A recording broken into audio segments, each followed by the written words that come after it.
full-time job to pursue an MBA. Students at UMGC can use prior learning or relevant experience to earn up to 90 credits toward a bachelor's, and graduate students can transfer up to 12 credits toward their master's. Get your application fee waived through August 29th. Flexible online and hybrid classes start soon. Learn more at umgc.edu. Certified to operate in Virginia by Chev.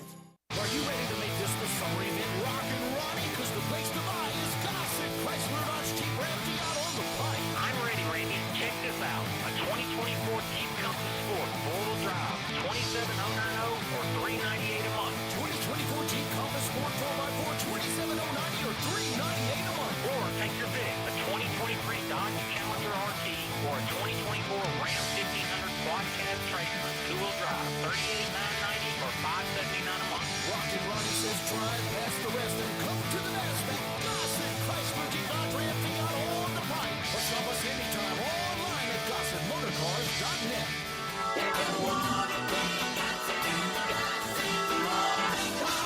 75 months at 7.99. Ram and Challenger 5,000 down. Jeep 4,000 down. Challenger PH 574221. MSRP 52,315. Jeep RT 173869. MSRP 28,090. 0% for 36 months. Grand Cherokee and Wrangler price includes all rebates and incentives and excludes PF 695. All exclude tax, title, and license with approved credit. See dealer for complete details.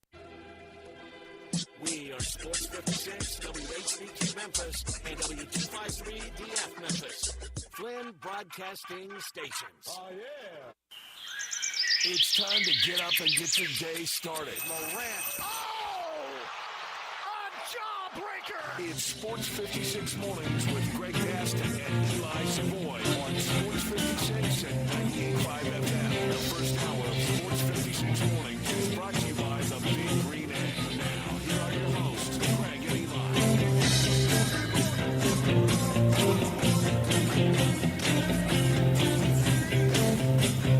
What's up, Memphis? Good morning to you. Welcome into Sports 56 Mornings. Thanks for being with us. Greg Gaston, Eli Savoy, Zach Boyd with you.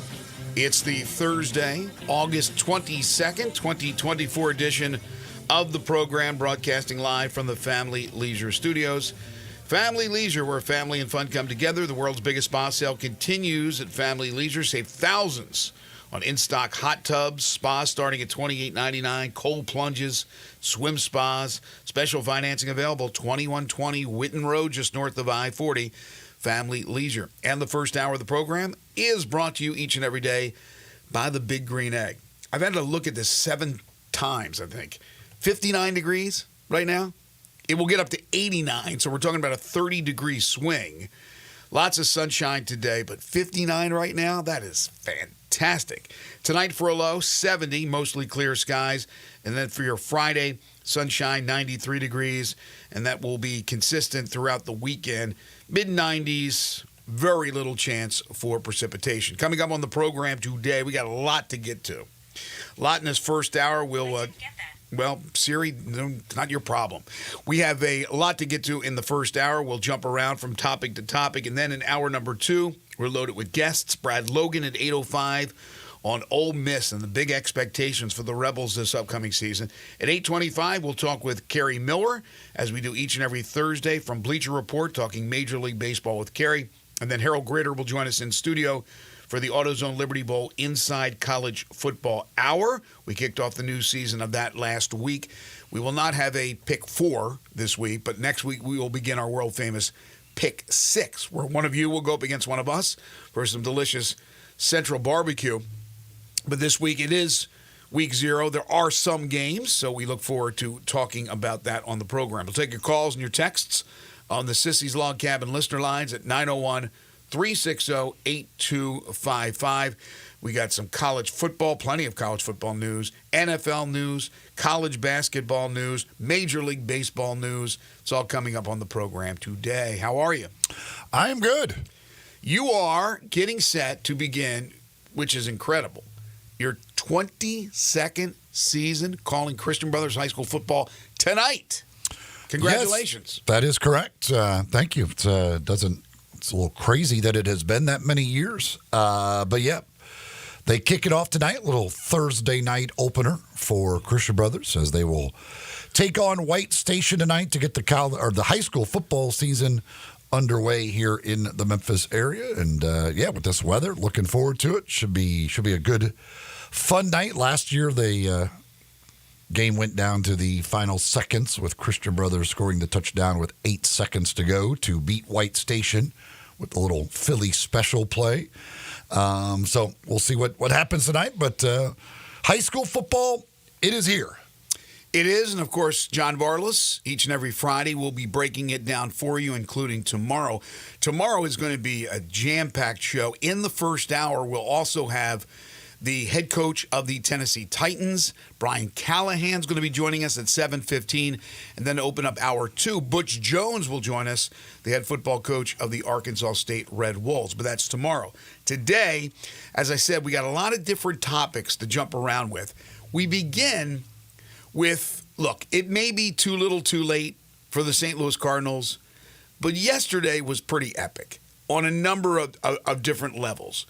First of all, in an oddity of oddities, the St. Louis Cardinals, the Memphis Redbirds, their AAA affiliate, as everybody knows, their AA affiliate in Springfield, and their single A affiliate, is that in Peoria? I forget where it is. Single A affiliate. They all won games walk-off style, and all different ways to walk it off, including a grand salami by Nolan Arenado last night in the Cardinals' victory. But that is, has it happened before? I don't know. Maybe the Elias Sports Bureau can tell me. But that is crazy to have your 3 highest levels in the minor leagues and your major league team, your parent team, all winning in walk-off style. I would imagine it's very rare. Can't imagine that's happened many times before.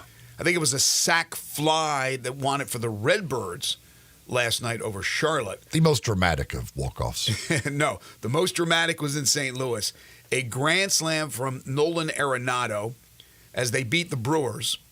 14th home run of the year for Arenado. Look, it's not been a great year for Nolan. It's been a worse year for Paul Goldschmidt. Can't put all the blame on those guys, but part of the reason why the St. Louis Cardinals are as far back of the Brewers as they are in the National League Central, they're not out of the wild card race. It's still going to be incredibly tough. But to add to last night's heroics, Cardinals made some moves over the last 2 days, some roster moves.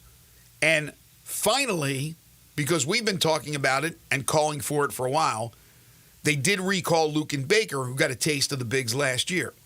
So Luken Baker's recalled from the Redbirds, where he set the home run record for the Redbirds for all-time home runs. Every time I hear the name, I can't think of. I always have to think of the song "Lukenbach, Texas." It'll always. Every time I hear Luken Baker, I hear Willie and Waylon singing in my head. I'm not a big country fan, but I remember that song. I think from the '70s. I love it. I love that song. But Luken Baker gets recalled. He makes his first appearance as a pinch hitter. They're down 2, the Cardinals are, and he hits a 2-run bomb. How about that? That's what he does. He hits bombs. It took him a while to recall him for some reason for a team that was anemic offensively. And they finally recall the guy. Now, look, is he going to hit 340? No. He'll probably labor around, depending on how many at-bats, 220, 230. But he will do that. And so last night he did. He tied it up, and then they end up winning it on the Arenado Grand Slam. They also sent down 2 days ago Jordan Walker. So Jordan Walker, who was recalled, was sent down, a matter of a week? Less than a week? So Walker's back on the farm with the Redbirds. He was sent down for Baker to be called up. Right. Then they made the transition yesterday of sending Nolan Gorman down to Memphis, where he was at one time, and recalling Jose Fermin. Nolan Gorman, you talk about a guy who is struggling. So I saw this stat yesterday on X. This is crazy. There have been 19,065 individual player seasons with at least 400 plate appearances since 1871. Okay? So 19,065. I remember the first. 65, I'm sure you do. Individual player seasons with at least 400 plate appearances. Nolan Gorman's current strikeout rate of 37.6% ranks 19,062 among them. So nearly the worst in the history since going back to 1871, as he averages more than a strikeout every 3 at-bats at 37.6%. So he was sent down. Fermin was called up. Walker the other day sent down. Baker's called up. He hits a 2-run bomb. Arenado hits a grand slam. The Cardinals win, and the whole organization wins in walk-offs. So quite the night for the Cardinals organization. I know that puts a smile on your face. That's why you're wearing red today, to honor the Cardinals. It's good for the best fans in the world.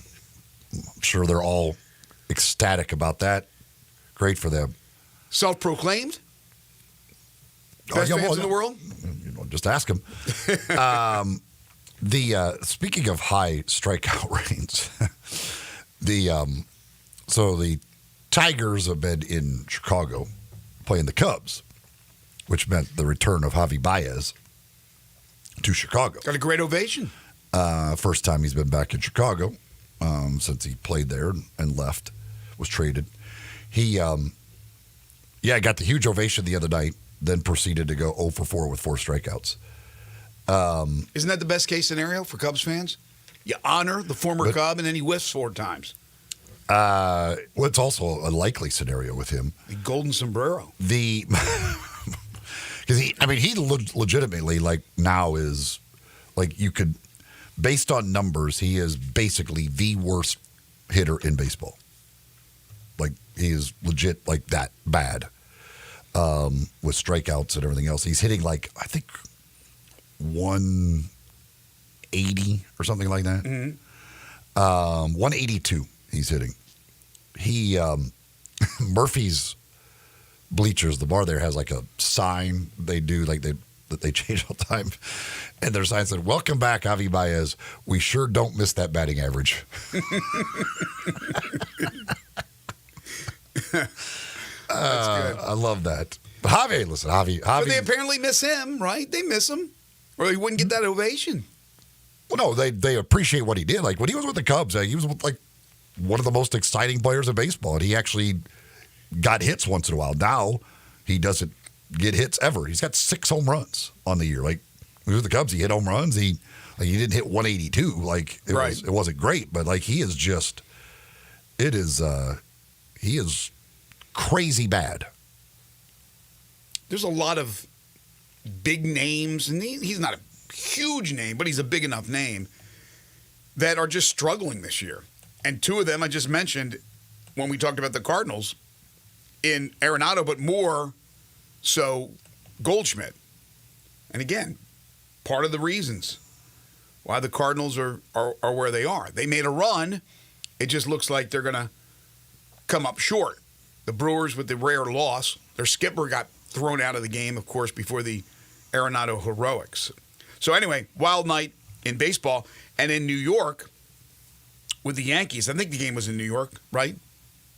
With all the home runs last night with the Yankees. Yes, they were. Can't get my damn internet to work. But anyway, Aaron Judge hit his 46th and 47th home runs. And Juan Soto hit his career-high 36th. How many games is that now they've each hit a home run, at least one home run in the same game?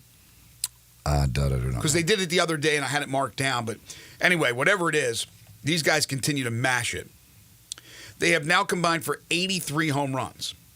So they are 17 away from the magical number of 100. Why is it magical? Because they would become only the 6th pair of teammates in history to hit 100 or more home runs in a season. And with basically the whole entire month of September, unless they have injuries, I can't imagine they won't get there. I still wonder why the hell you pitched Aaron Judge. Now, maybe it's because you have Soto in the lineup, and when Stanton's healthy, you have some guys that can bomb it. Certainly Torres can get hot at times. Rizzo not as much, but 46 and 47 for Judge. So he is on pace to hit 60. Meanwhile, the Staten Island Little League coach is not happy with Aaron Judge. Yeah, what is that all about? Said that Aaron Judge did not pay enough attention to the Little Leaguers from Staten Island when the Yankees were there for the Little League Classic. You know, I didn't even have to read that story. I figured that's what it would be. Shut up. He didn't pay enough attention. He said that Judge ignored his players when they called his name while he was in the on-deck circle. Oh, gosh. The sensitive nature of people nowadays. And I like this one. He said, how about turning around or waving to New York and the kids that think you're a hero? They are the ones who pay your salary. Those little kids pay the. I'm going to go on a limb here. I don't think those kids have bought enough tickets to pay Aaron Judge's salary. How about cotton candy? Have they paid it? Have they bought enough cotton candy? I haven't run. I don't know how many games those kids go to. Maybe they all have season tickets. Mm-hmm. Guessing they don't, but maybe they do. I still don't believe that would be enough to pay Aaron Judge's salary. Times 25. Well, listen, would it be great? How do you know Aaron Judge even heard him? I don't know. He's in the on-deck circle. How do you know even heard anybody yelling his name? First of all, are we going to go down this avenue again there's plenty of pictures with Aaron Judge with the Little League kids, stuff like that. Give me a break. I know. Look, people are going to be pissed when a golfer walks by and slaps 30 people's hands and misses the one person. The one person's going to go to social media and say that golfer dissed them. It's always something. Be quiet, okay? Just keep your mouth shut. Aaron Judge does enough in the community. He's a great ambassador for the game of baseball. Plus, that's not his priority. He's not obligated to do anything. And I doubt that he dissed those kids. The sensitivity of people. This is a coach. Just stop it, man. Just stop that crap. All right, let's turn to football news. And yesterday, they finally announced the tiebreaker system in the SEC in the event of a tie for the division championship. So, in a two-team tie. Not a division championship. Excuse me, conference championship. In a two-team tie, as you would imagine, number one, head-to-head between the two teams. Simple. They don't play, now you move on. Number two tiebreaker. Records of the tied teams within the division. Now, it says within the division. It says it there. So it's record versus common opponents in the conference. I'm reading the wrong... The 2014 tiebreaker pop. My internet. I can't get the internet up. In 2014, yes, they would have gone to the divisions. Do you have it in front of you? Yeah, it's read the rest. The second thing is record versus common opponents. Third thing is record versus the highest team in the standings that both played. Okay, working your way down the standings. Okay, all right, go ahead. Then it is cumulative winning percentage of all conference opponents, so basically your strength of schedule within the conference. Okay. And then Is this the last one coming up? The funny one? Not the stupid one? Then they go to scoring margin, but it's not straight scoring margin. It's a formula of some sort that they call capped relative scoring margin. What does that mean? It is something they got from some statistical place. I don't even know, but I'm not quite. I have no idea. There is percentages of this and that and stuff like that. It comes up with a average of your points scored and your opponent's points scored, but it's not just strictly hey, you scored this and they scored that. There is some sort of statistical formula that decides. Let's hope they don't have to go to that. And then what's the next thing? Chances are you're not going to get that far down the list. Right. And then the last thing is a random draw. Random draw. I love that one. The rock, paper, scissors. Number 7 on the list of tiebreakers. Yeah, I can't remember what the name of the place is that they got that gave them this formula for capped relative scoring margin. Does it have anything to do with these teams are going to have to run up scores? Well, I think that's why they're not using That's why it's capped. straight just scoring. I'm assuming that that's what this formula like does something so that yes, you're not encouraged to just kill somebody, like run up the score on somebody, because it won't. I don't know. I don't know exactly how this formula works, but there's mathematicians out there that somewhere figured it out, and the SEC, I guess, is going to use it. All right, so yesterday, some of you probably saw this. Some of you may not have seen it. The Associated Press gave their predictions for the 12-team playoff. And again, everybody has their predictions. This is Ralph Russo from the Associated Press. And I think people would be excited about this around the area. I don't know. Maybe I'm going out on a limb here. But in his 12-team playoff, the Memphis Tigers are the Group of 5 representative. They are the number 12 seed. They will play at number 5, Oregon. The Tennessee Vols are the number 9 seed. They will play at number 8, Notre Dame. The Ole Miss Rebels are the number 6 seed, and they will host number 11, Virginia Tech.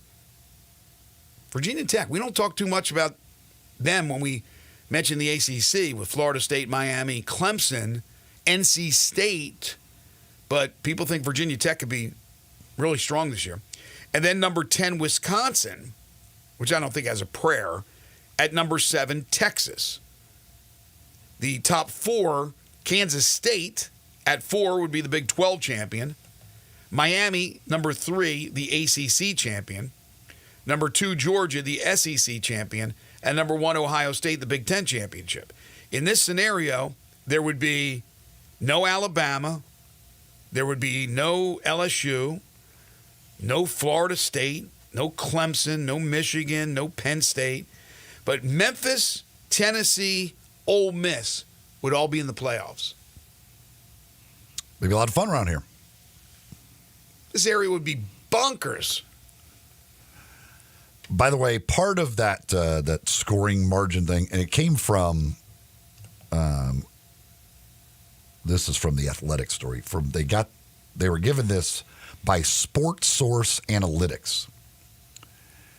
It calculates a relative offensive margin and relative defensive margin in percentage format. The formula will account for point differential for the tied teams against all their conference opponents relative to the season points scored and points allowed averages for those opponents, whatever exactly that means. In the ESPN story on this, the formula includes a cap of 42 points scored on offense and 48 points allowed on defense. So there's no reason to score more than 42. Okay. And if you score more than 48, it doesn't hurt the defense's numbers anymore. Yeah, because everybody gets a little trophy and orange wedges. That's just stupid. Why complicate things? Who cares? Have margin of victory. Run up the score. You have to stop the other team. It bothers me. All right, when we come back, I got some basketball news, including basketball involving the University of Memphis. I got some NBA news as well to get to. Your calls and texts are welcome on the Sissy's Log Cabin listener lines at 901-360-8255. Again, busy second and third hour as we're loaded with guests. Brad Logan at 8:05 on Ole Miss football. Kerry Miller on Major League Baseball at 8:25. And then the AutoZone Liberty Bowl inside college football hour from 9 until 10 o'clock today. All-Star Chevy's end of summer sale going on at All-Star Chevrolet in Olive Branch. Together, let's drive what you really want to drive in a beautiful vehicle from All-Star Chevrolet in Olive Branch. Pick out 2 or 3, test drive them. If you are not real satisfied, come back, test drive another 2 or 3. Take your time. There's variety there. There's lots of variety, especially if you're looking for the pre-owns. Now, if you can't find what they're looking for, they're going to try to find it for you, but pretty much you can take it to the bank that you can't find it anywhere if you can't find it at All-Star Chevrolet in Olive Branch. 20 to 30 new Silverados on the lot. They're marked down as much as 12%. That'll save you thousands. They got all those beautiful Tahoes as well. Law enforcement, all first responders, healthcare workers, teachers, military, college students, and graduates. You get an extra $500 bonus when you purchase a vehicle from All-Star Chevrolet in Olive Branch. And pre-owned, like I said, they have just about everything. Ram trucks and Silverados, Broncos and 4Runners.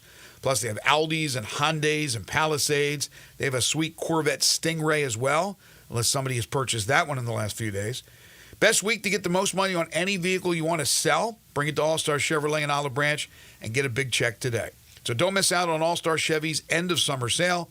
It's going on right now in Olive Branch at All-Star Chevrolet. You can also see all these fine vehicles online at allstarautogroup.com. Just underway on a Thursday, this is Sports 56 Mornings with Greg and Eli on Real Sports Talk, Sports 56, 98.5 FM.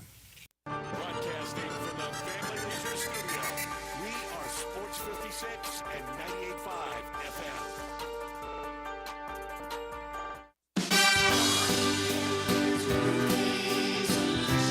Chris Price here for Brian Elder Roofing. For nearly 2 decades, we've installed some of the best roof systems across the Mid-South. To the tens of thousands of clients we've served, we are honored. So many of you call our team at Brian Elder Roofing your roofers. Our team is dedicated to serving you and keeping your family safe, dry, and mold-free. The recent hailstorms have caused massive damage, and many of these will go unnoticed for years, even though the golf ball-sized hail we just experienced in the Mid-South compromises even the best-built roof system. Whether we find damage or not, your photos are securely stored for future reference. Call Brian Elder Roofing today for a total evaluation of your entire roof system free. We will not try to sell you a roof if all you need is a repair. Call me at 901-867-0303. That's 901-867-0303. Or visit us online at brianelderroofing.com.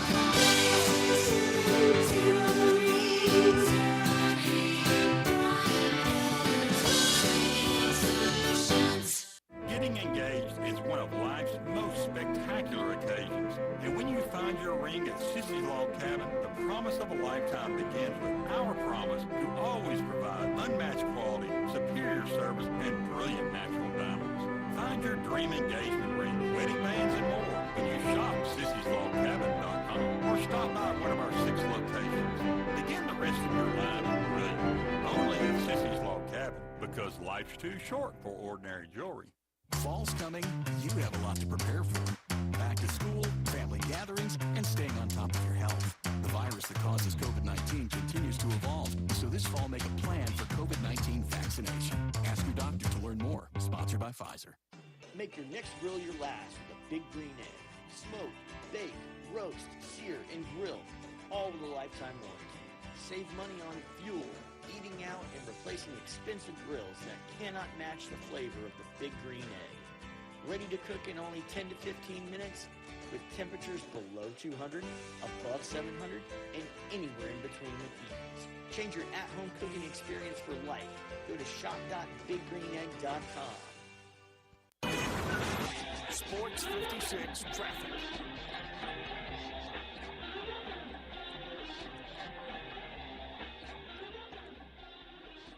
Northbound here up by Brooks, Elvis Presley, as that traffic continues to build on the Interstate 55 northbound up through South Haven, coming in from DeSoto County towards South Memphis. Still not bad over here at the moment, but we're keeping an eye on it. 40 westbound as you come past Germantown Parkway all the way up to Sycamore View Road.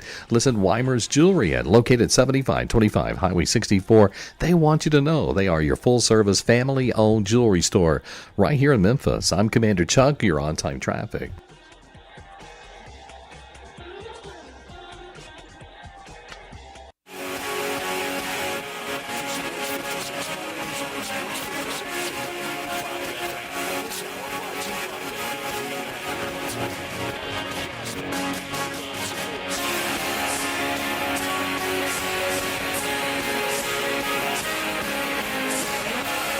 Welcome back, everyone. 7:28, hour 1 here of the program. Greg Gaston, Eli Savoy, Zach Boyd with you. So your boy Kirk Ferentz got caught. Kirk Ferentz, the longtime Iowa coach, along with assistant John Budmeyer, suspended a game for a violation related to the recruitment of transfer quarterback Cade McNamara. He's the nation's longest tenured FBS coach. He's been there since 1999. They'll have to miss the game against Illinois State, apparently. So in this day and age, what are you doing to have a recruitment violation when you pretty much can do anything now, it seems like? Well, this was from, 2 years ago? When did McNamara leave Michigan? He committed on December 1st, 2022. I'm assuming it was, I would guess it's tampering. So that would be the 2023 season. Last season he played. McNamara played last year? Mm-hmm. Was it worth it? With that anemic offense? Anyway, 1-game suspension for Kirk Ferentz. From the NFL, the Browns, according to Albert Breer, are trading their kicker, Cade York, to the Commanders for a conditional 7th rounder. I bring that up only because Riley Patterson from the University of Memphis had been kicking in the preseason for Washington. So Riley more than likely will be once again in search of a home. He has kicked for the Jags, he has kicked for the Lions, but has been unable to have any longevity with either organization. So we'll see if he gets another opportunity. Bo Nix named the Broncos starting quarterback by Sean Payton.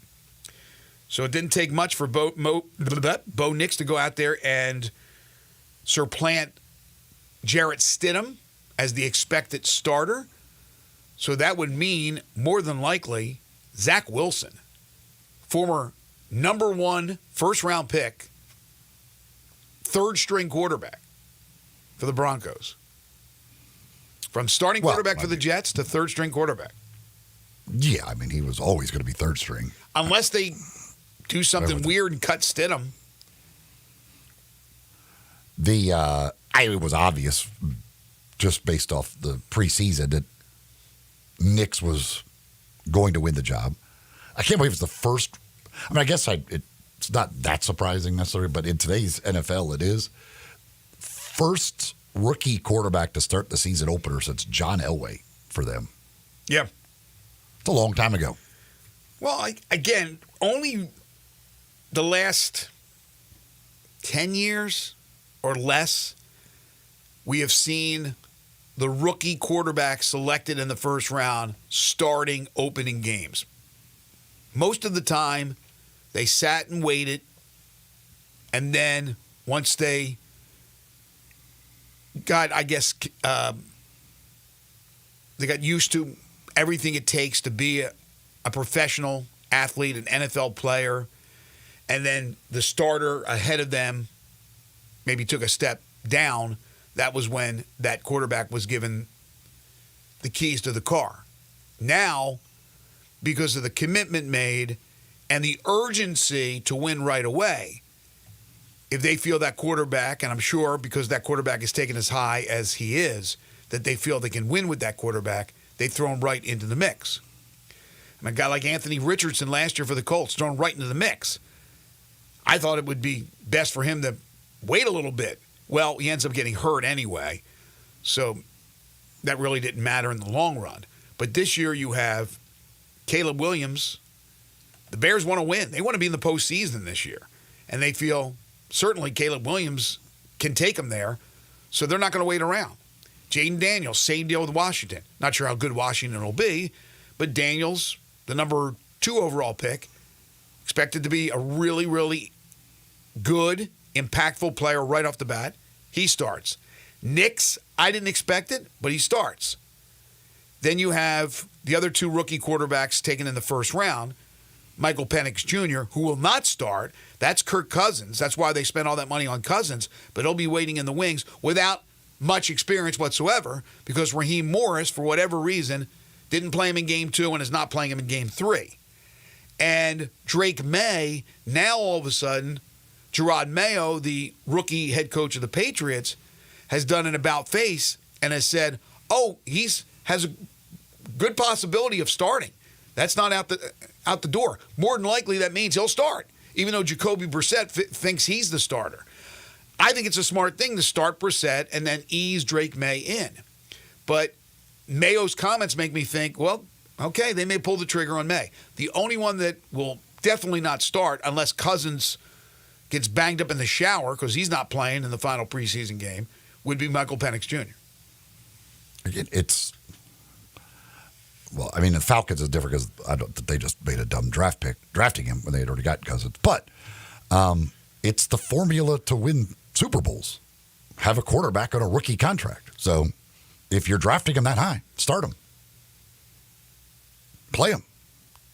Get him experience. You've got a 5-year window you're trying to win a Super Bowl before you have to pay him a ton of money. Well, it's interesting with Atlanta. Atlanta is spending money. And Adam Schefter just reporting that they're signing standout cornerback A.J. Terrell to a 4-year, $81 million deal that includes $65.8 million in full guaranteed money. That's the largest guarantee ever given to a corner on a 4-year deal. They just signed Matthew Judon, right? That was Atlanta. They traded for him. Or they traded for him. But they're going all in, Atlanta. I don't know if they have enough, but with Cousins and the money they spent in the offseason for him, I like Bijan Robinson. They got great weapons, receivers, tight end. Defensively, they are loading up. Said there's 3 teams that I think could take the jump and be in the mix for the postseason that last year were not good. Chicago, although I think they'll come up a little short. Atlanta, who has put themselves in a position to even win that division, and Arizona. But Arizona's all dependent on Murray. And I just don't know if he can stay healthy for a full season. Well, Atlanta's just in a division that is somebody's got to win it. But even if it was a good division, I think they would be competitive. They're really loading up, so they're spending their money. But yeah, to your point, if you can have a winning, not only a winning season, but a season where you get deep into the postseason, maybe even make it to a Super Bowl, and you're doing it with a rookie quarterback on a rookie deal, that's the best case scenario. Well, that's how you do it. But that's the. What do you mean that's how you do it? That's the route. That's the route to go. What, do you think it's always a rookie quarterback that gets to the Super Bowl? Well, no, but if you look over the last 20 years, how many won Super Bowls with quarterbacks on rookie deals? Like, it's the way to go. Yeah, on rookie deals, but how many in their rookie season? Well, no, it's not about the rookie season. Your rookie season is just you got to get the guy in there, like let him start playing, so that in year 2 or 3, whatever, you hope to be able to. He's ready to win a Super Bowl for you before you have to start paying him a ton of money. Yeah, I mean it's a whole different ball game than it was in the past. Now, it's not like it hasn't worked in the past either. I don't think there's no one way to do it effectively, but now there's a sense of urgency. There wasn't a sense of urgency 40 years ago, 30 years ago. They certainly wanted to win, but they wanted to ease. And we've talked to Joe Theismann about this. We've talked to other Trent Dilfer about this. They want to ease those quarterbacks in. Now they don't. They expect them to be ready. Plus, these quarterbacks in the systems they're now playing in college are more conducive to what they're doing in the National Football League. It's not 3 yards in a cloud of dust, move the chains like it was in college football, the wing T, for goodness sakes. Now they're chucking the ball all over the field. So they're more ready to play in the National Football League. They're bigger, they're stronger, their offseason conditioning is absolutely incredible. They're intelligent as hell. They're ready to go right from the get-go. So yeah, it makes sense to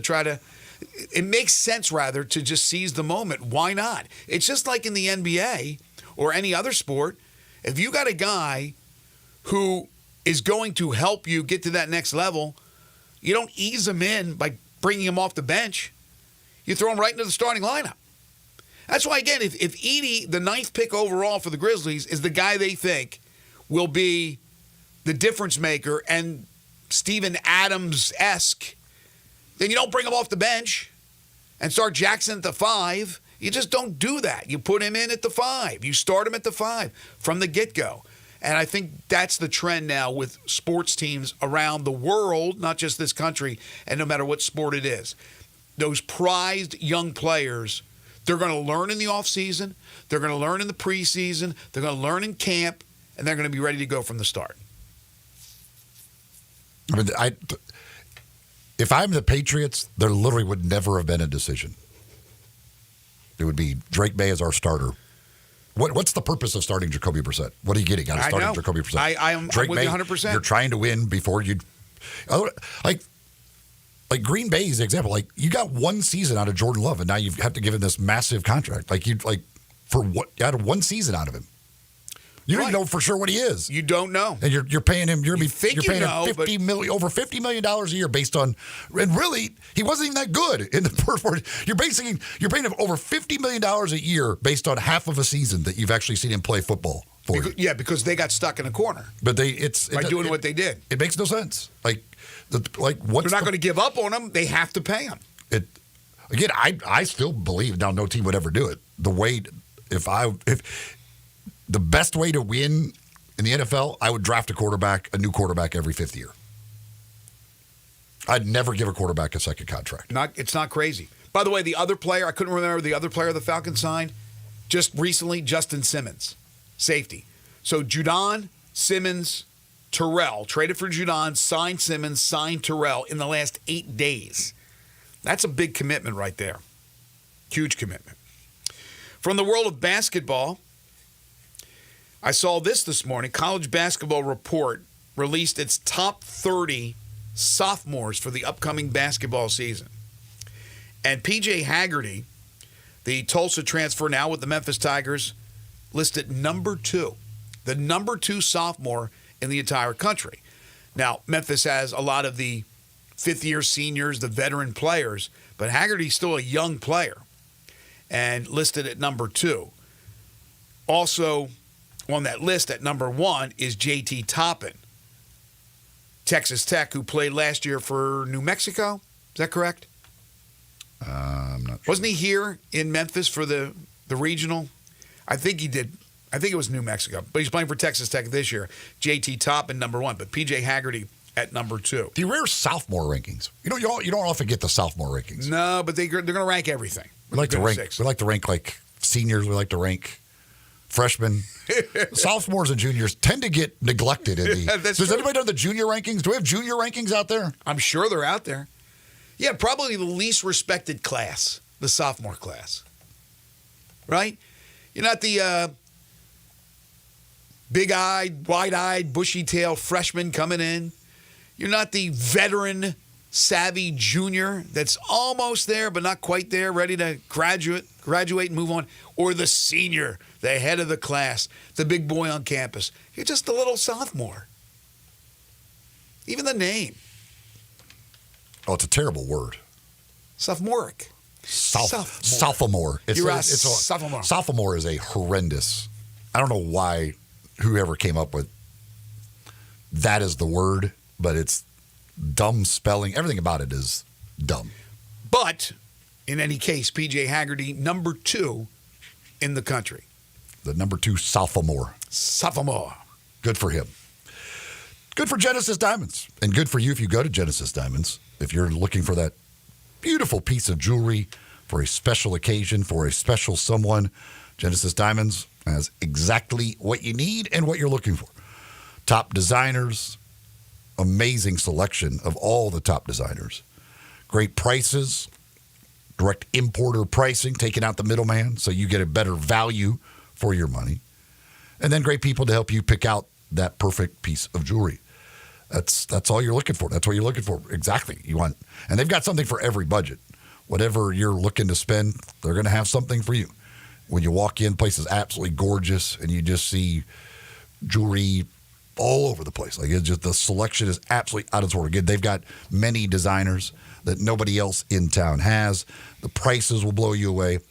And then, of course, the service. Not working on commission, just there to help you find that perfect piece of jewelry and educate you and make you a smarter, better shopper when it comes to buying jewelry.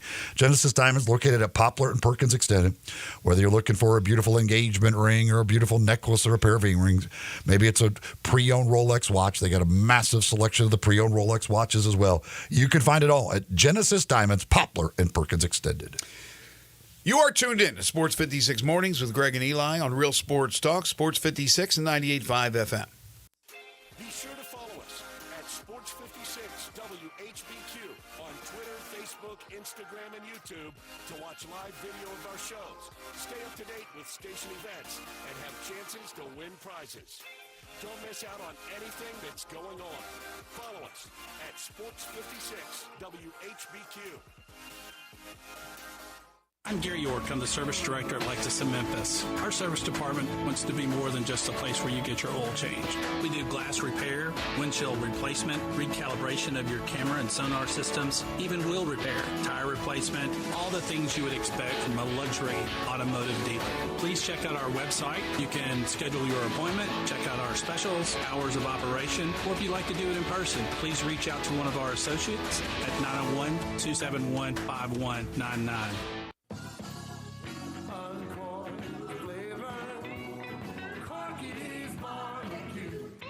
Hi, this is Jimmy Stovall with Corky's Barbecue. We're celebrating 40 years in Memphis since opening our doors in 1984. And all of us at Corky's want to say a big thank you to Memphis and our loyal customers on our 40th anniversary, September 18th. To celebrate you, we are offering our world-famous regular barbecue pork sandwich for only 40 cents with any purchase. That's right, only 40 cents with any purchase. This offer is drive-through only, so don't miss out. Mark your calendars for September 18th. 40-cent regular barbecue pork sandwich at Corky's. Limit 4 per order.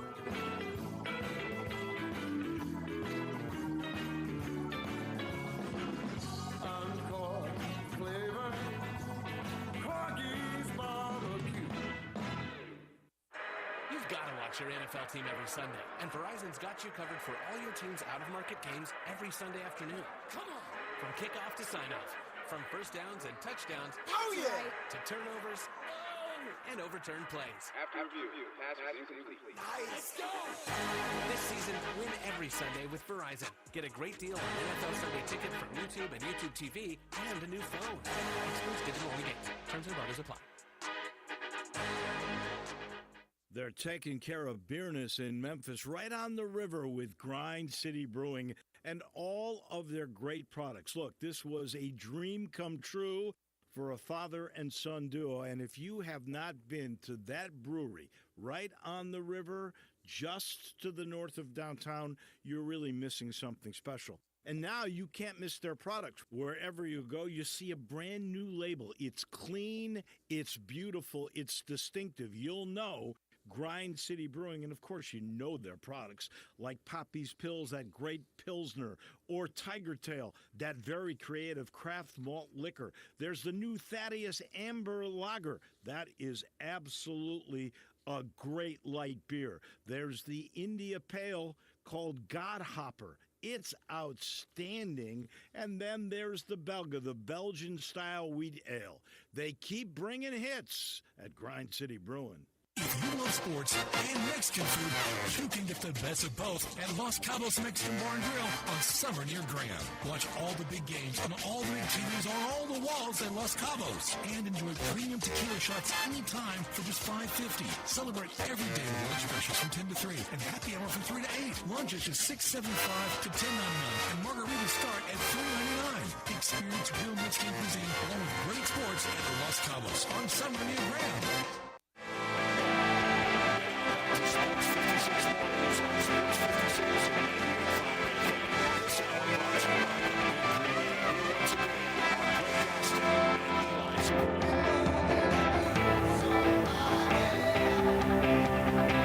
Welcome back, everyone. 7:47 is the time. 8:05, we'll talk Ole Miss football with Brad Logan. Coca-Cola Gate is happening right now in Oxford. Lane Kiffin and Brian Kelly are just, I love it. I love the back and forth that those guys do. And how it, like, because it's always just the, like, a lot of it isn't even like just, it's just subtle. Like, they just throw it out there. Like, don't mention the other at all. They just throw stuff out there that is clearly pointed at the other one. Just let it be. They just let it be.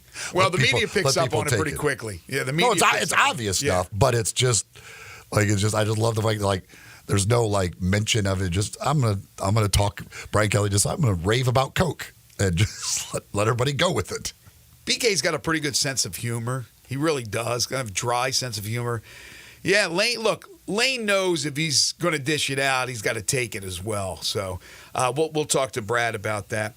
A legend from the NBA passed away yesterday. The announcement of the passing of Al Attles at the age of 87. He spent more than 6 decades with the Warriors. 6 decades with that organization. He was a player.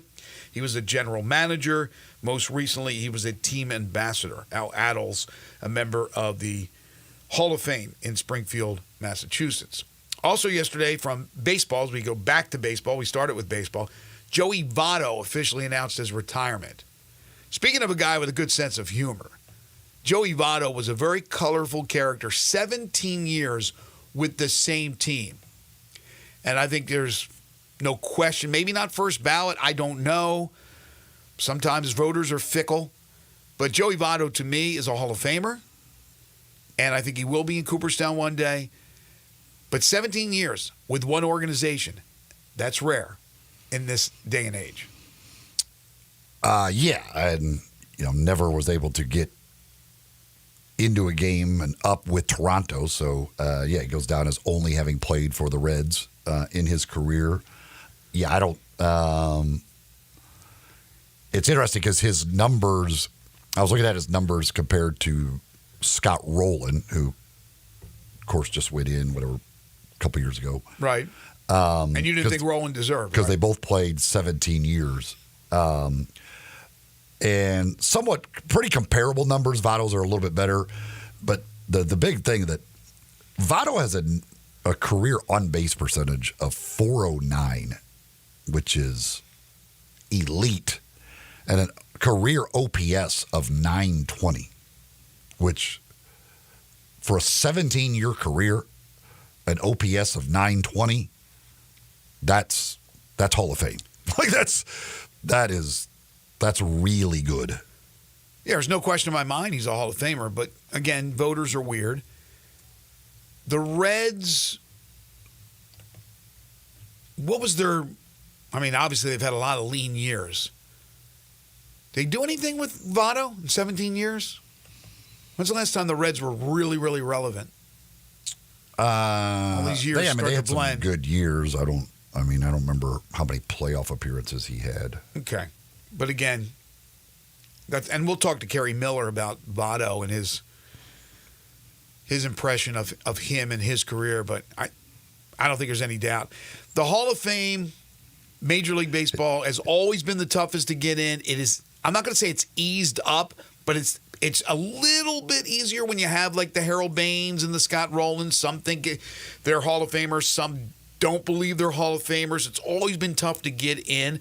Votto may fall in that same category, but I think like Baines, like Rowland, he'll get in.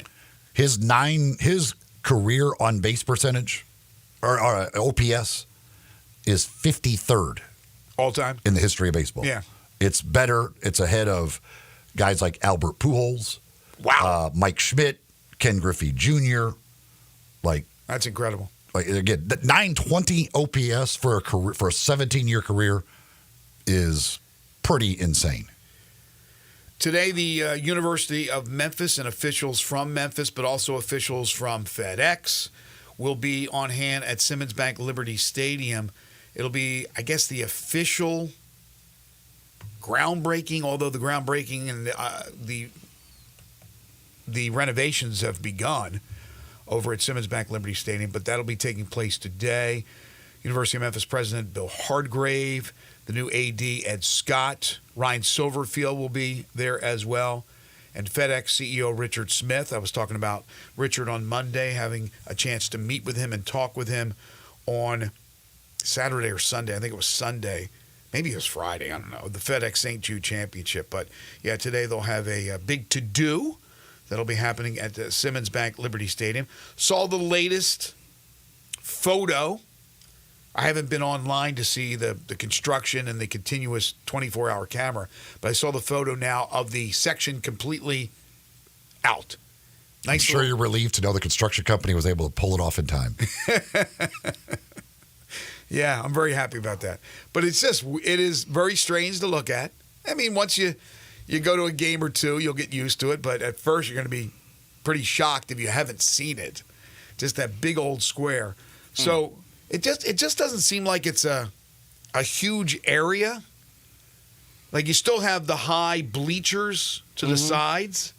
But I guess it's going to be big enough to make a real nice I don't know what you call it over there, but it's going to be the suites and all that. It's not a stand or a section or whatever it is of the stadium. I just thought it would be like wider and longer, but I'm sure it'll be nice. I did see some of the photos of the other side, the east side, and the new press box and those amenities that are being put into play. Again, it's going to have the walls are being knocked down, so it's not going to be a bunch of these little tiny rooms it's going to be a nice wide press box. It's going to be a long press box, but not a wide press box because it's still the same as far as the width is concerned that it has always been. But they're going to make that nice, and they're in the midst of finishing that up, hopefully for the start. It has to be done for the start of the season, which is a week from Saturday. You can't have all kinds of crap up there while people are walking around. Coaches will be up there. Broadcast team. People will be, the regular media will be there sitting and watching, and then you got to have the food and everything for them. You also have other officials, the PA announcer, all that up there on that eastern side because there's no more western side. So it has to be completed. And I haven't heard that they're behind schedule or anything like that, so I would imagine everything will be nice and neat and ready to go and look kind of new on the inside, certainly new on the inside, not so much on the outside. But then they'll play football on the 31st. Yeah, this is crazy. Looking at the before and after, this deal is like, it's just mind-blowing. The only question it's like a section was stolen. The question I have for is what, like where are they cutting it off? Like how are they blocking people from getting like up top? So like obviously they're not going to let people right over to the edge and sit there. Like I don't know how far out and what they're going to put up there to stop people from being able to. Oh, I see what how you're close saying. You can get to the dropping to your death area. I would imagine that some of those seats will be roped off. You know, yellow tape where you won't be able to go that far. The edges. I know exactly what you're talking about. Because you can't have people on the edge. I would think that they block. Well, yeah, I mean, I know that. I just wonder how they're going to do that and what's the, like, how far out are they going where they're going to allow people to get to before they cut them off. In honor of Memphis, it'll be yellow tape on both sides. They, and whose responsibility is it to watch it in case somebody decides I want to go peek over? I don't know. Security. You could always depend on them. Don't want people plunging to their death into the big hole. Now, as far as the next 2 years with concessions, I wonder how many stands were taken out by that area being taken down. Like, what did they have over there, and do they replace that anywhere else? I have only been to the east side of that stadium in the box, like up in a luxury suite, one time in 30 years. And the only time I've ever sat on the east side was for one of the AutoZone Liberty Bowl games. Happened to be the Arkansas game. I forget who they played when I froze my nuggets off. That's the only other time. I don't go on that side. So I couldn't tell you what is around the concourse. I would imagine it's similar to what was on the other side. But you're going to have a couple of those stands that are taken out, obviously. But you're going to have less people. Then again, they weren't selling out. They weren't getting 65,000 for Tiger football games. But less seats, less people, less need for concessions. But you certainly don't want to stand in line for an hour and a half and miss, a quarter of the game. Yeah, I don't know what they're doing as far as bathrooms and concessions in order to make up for what was lost. Right. I have no idea exactly how they're going about that. Okay. But there was, I don't know how many were lost there. There's not many in that section, but there was one main one I know, and then there was bathrooms right there for sure. Will there be I would assume there will be more mobile type concession type things on the other side that to somewhat make up for it as much as you can. Will there be a moment of silence for the toilets we lost in construction before the first game? I don't know, and I have no idea how many bathrooms that leaves now Right. in there. And again, if they're Right. putting porta potties somewhere or whatever in order to try and make up for those that were lost. This hour of our program is brought to you by Big Green Egg. You can go to biggreenegg.com for all the details. You can go to the Ace Hardware stores in town or Hamilton Fireplace as well. They carry the Big Green Egg, so you can see it in person. And, of course, the folks there can answer questions about the Big Green Egg. You can see all the different sizes, 7 different sizes to choose from, plus all the egg accessories that you could choose to make that egg do whatever it is that you need to do. Plus, they got sauces and rubs and all of that as well that you can find at these places. And many of those, I use them all the time with my Big Green. I love their rubs and sauces that they've got. They're constantly coming up with new ones as well that you can check out with the Big Green Egg. When we come back, we open up hour 2 talking some Ole Miss football, big expectations for 2024. Brad Logan will join us. This is Sports 56 Mornings with Greg and Eli on Real Sports Talk, Sports 56 and 98.5 FM.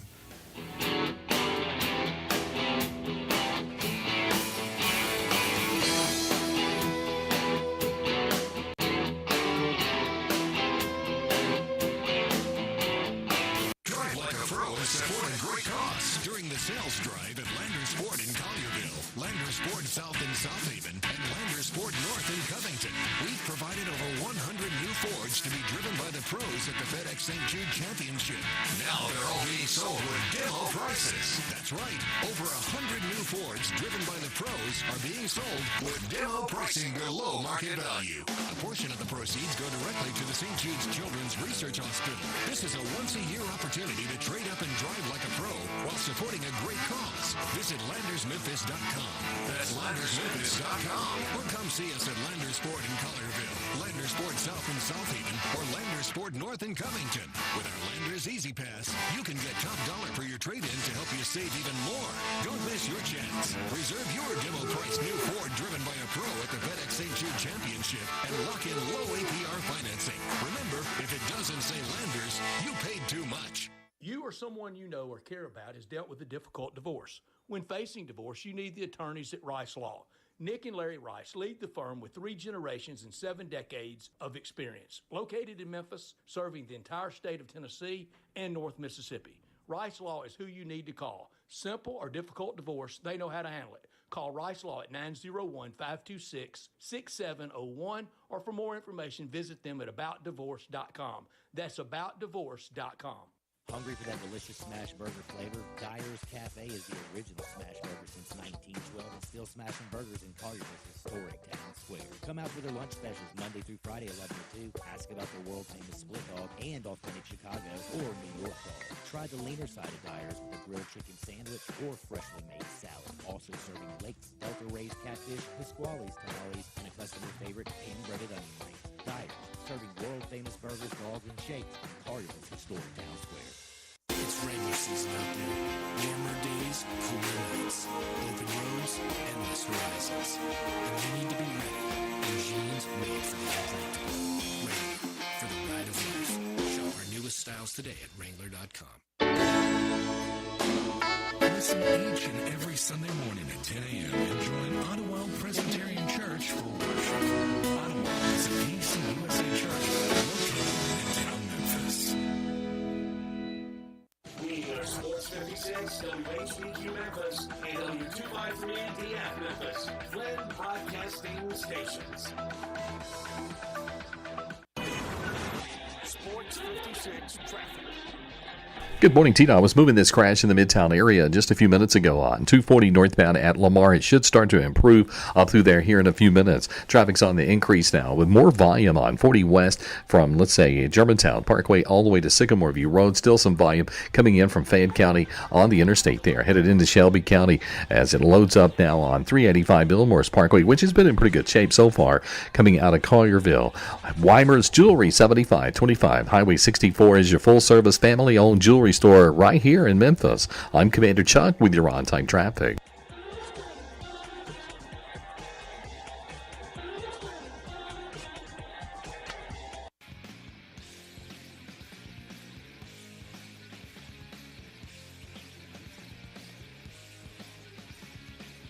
Now back to Sports 56 Mornings on Sports 56 and 98.5 FM. This hour is brought to you by James Gaddis Jewelers. To reveal the full spectrum of its dazzling color. Here once again, Greg Gaston and Eli Savoy.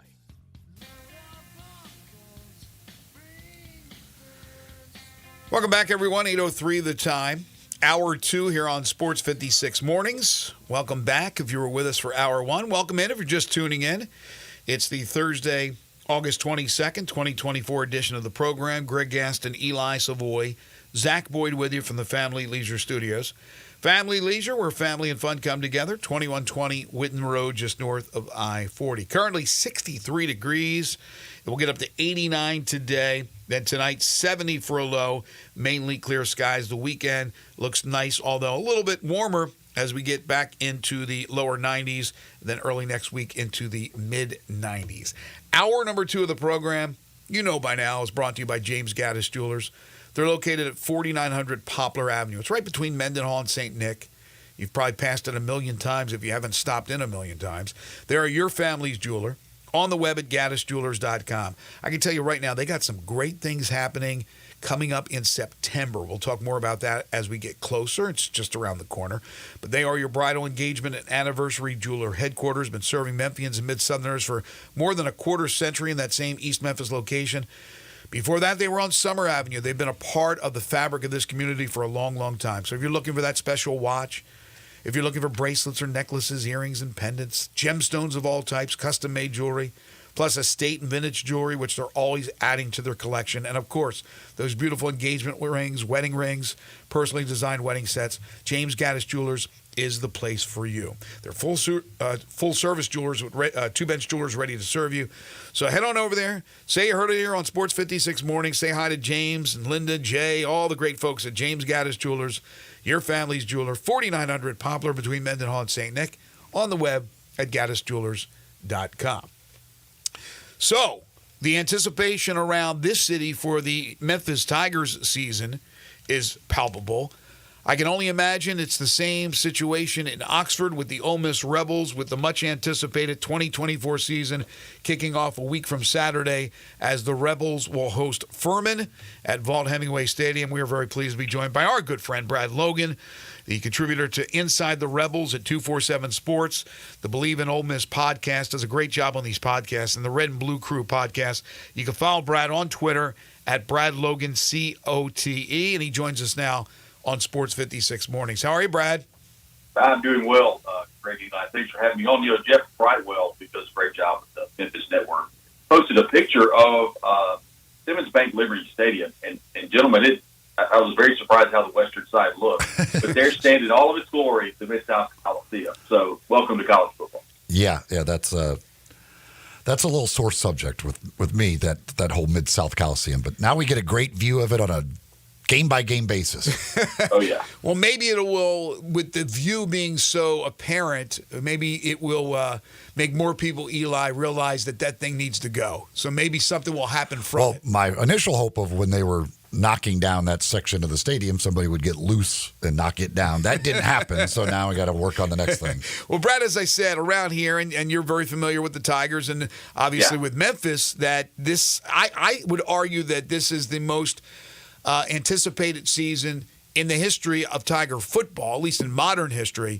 For Ole Miss, it's got to rank way up there.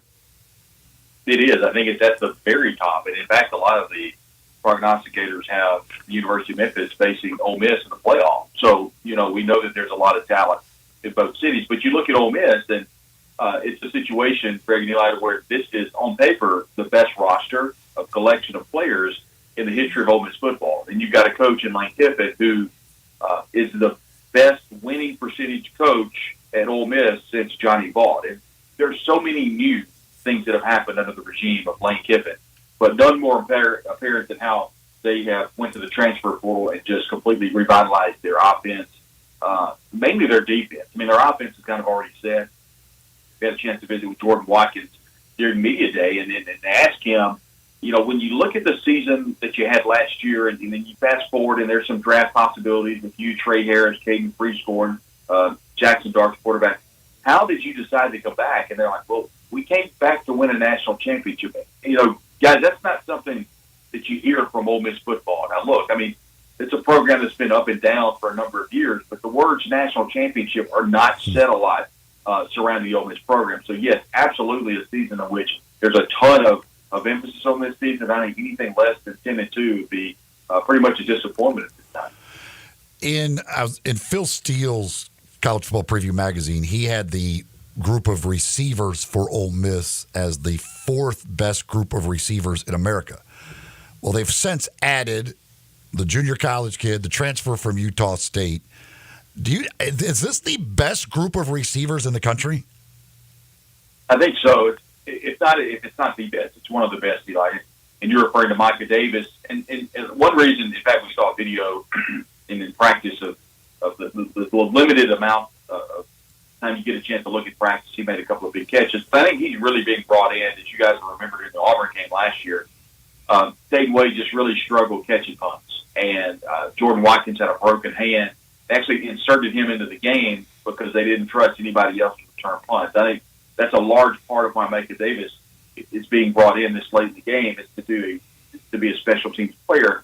But once again, we're being told that he is really showing a lot of colors whenever they're throwing to the wide receivers. But you're talking about a room with Trey Harris, who's returning, who's high up a draft board, that Mel Kiper has. Then you talk about going to the portal, getting the Juice Wells out of South Carolina. That's an incredible talent. And then we already talked a moment ago about Jordan Watkins. A lot of these players, gentlemen, are wearing black jerseys, and that's not necessarily because they're injured. I think a lot of it is roster management. You want no contact on some of these players simply because they're really, really good. And that's opened the door for players like Aiden Williams, a sophomore out of Ridgeland High School in Mississippi.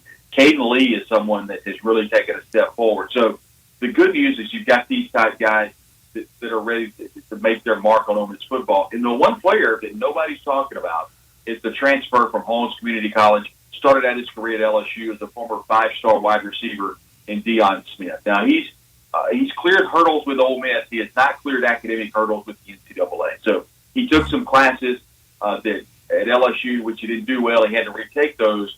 So that's kind of what they're waiting on. But, we'll talk about the schedule, I'm sure, in a moment. But the way the schedule sets up is you don't really need Deion Smith at least the first couple of weeks. So that's a receiver that people aren't talking about. He's going to wear number 0, and he can absolutely take the top off the field. Brad, are they embracing the hype? Without question, yes.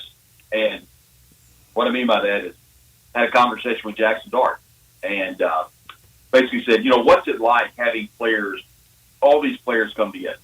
And they're coming from all walks of life. There's even been some national people say that it's kind of a misfit of talent that's kind of coming together. And at the end of the day, Jackson Dart said, I've been doing this my whole career. And it's worked out pretty good so far. You can't argue with that.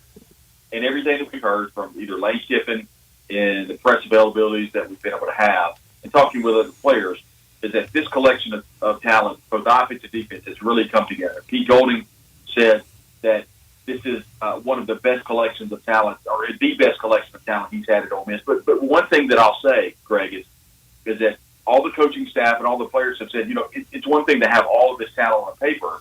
It's another to go out on the field and prove it and then win and then get to the ultimate goals of making a playoff and playing for a national championship and ultimately trying to win that national championship. So they've got to do it on the field, but they're absolutely embracing it. Whenever players are saying words like national championship, college football playoff, I think they understand the significance of the season. If we go back to when Lane Kiffin was hired, at that point, did you think we would see year 5 Lane Kiffin at Ole Miss? I did not. I expected 3 years. And that's not to say that Ole Miss would have been really, really good or in fact, Eli, if Ole Miss had been as successful as they were in those 3 years, I would have expected him to go to either a larger job in college football, which they're not a ton. I think on paper are better than Ole Miss, but there are some, or go to the NFL. And when 2 years ago, when the Auburn job came open, I think there was obviously some mutual interest there, but he elected to stay. And I think that a lot of the reason he stayed is because Ole Miss has an incredible name, image, and likeness program that oversees the athletic department, specifically football, and that's the Grove Collective. Walker Jones, who is executive director, plays football at Ole Miss, and they're a large part of why this roster looks as good as it does. I think having that in place, not to mention a familiar atmosphere for his children. Some are in college at Ole Miss, and I think having that area around Oxford, it's a nice place. You both have been there. It's not too incredibly big, so it's small enough to where you can have a pretty good life, I think. And I think those two things played in a factor why Kiffin is here. This is the longest he's ever been anywhere as a head coach, as Eli, I'm sure you know. And so having someone like that for 5 years, breaking all types of records with whether it be winning percentage, whether it be wins on the road at 9 in the SEC, I mean, he's pretty much leading all of that. And interesting enough, as you guys will appreciate this, there's been 2 games in which Ole Miss has been favored they haven't won. And that's pretty much what Ole Miss has been able to do the entire career of Lane Kiffin, win the games you're supposed to. Now, I know there's a number out there versus top 5 teams, and it's not great. But not everybody has been good with that number. So, but the 2 losses, obviously, are Arkansas on the road and Mississippi State at home. That's when, of course, the Auburn talk had happened back in 22. Mm-hmm. Other than that, Lane Kiffin's been really good at Oxford. Brad Logan joining us on the Sissy's Log Cabin guest line. All right, you mentioned the collective. Walker and his people do an unbelievable job. Where do you think, and this is, I'm sure, just a guess because there's no list out there, I don't believe anyway. If there is a list, they're just guessing on this. But where do you think Ole Miss is in the SEC as far as NIL money? I think you're right. It would be a guess. Judging by just all of the shows that I listen to, all the people that I talk to, I think it would be in the upper thirds. And that's basically, just an educated guess out of everyone I've talked to. I think it's been a very proactive group. Even at the forefront, Walker Jones went to Washington, D.C. and testified before Congress about the importance of name, image, and likeness. And I think another large part into this is the relationship between Denson Hollis, the Ole Miss Athletic Foundation, Keith Carter, the director of athletics at Ole Miss. Everyone kind of works in concert and understanding the rules that have been laid out, but also appreciating the fact that you have to have a relationship between both the university and the collective. And I think by abiding by those rules and making sure everything's on the up and up, but also understanding that relationship has to be there. And I think that's really important. We've seen Ole Miss talk about stadium expansion, talk about working on that western side of Hemingway Stadium. They've paused a lot of the stadium enhancement projects, in large part because of the NIL, the importance of understanding you have to have a collective in order to have a really good football program. That opens up a large can of worms. What other programs in the SEC that maybe don't have a great collective? What's the future? What's the future of college football? Are we going to eventually go to a 60-team mega conference? I don't know. I mean, there's been different talks about a G5 playoff. What happens at that point? So, but yeah, I think Ole Miss has a very vibrant collective, and it's one in which Walker Jones has been at the forefront of. And that collective has been really good for Ole Miss.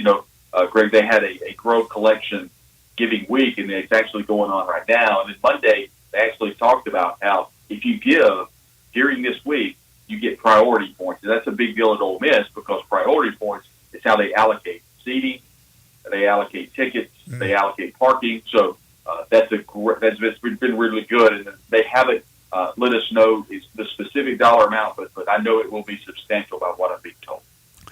So we talk about, I mean, a 6-0 start is a must. Like they should. I mean, it should be an easy, quite frankly, 6-0 start. You look at the rest of the schedule.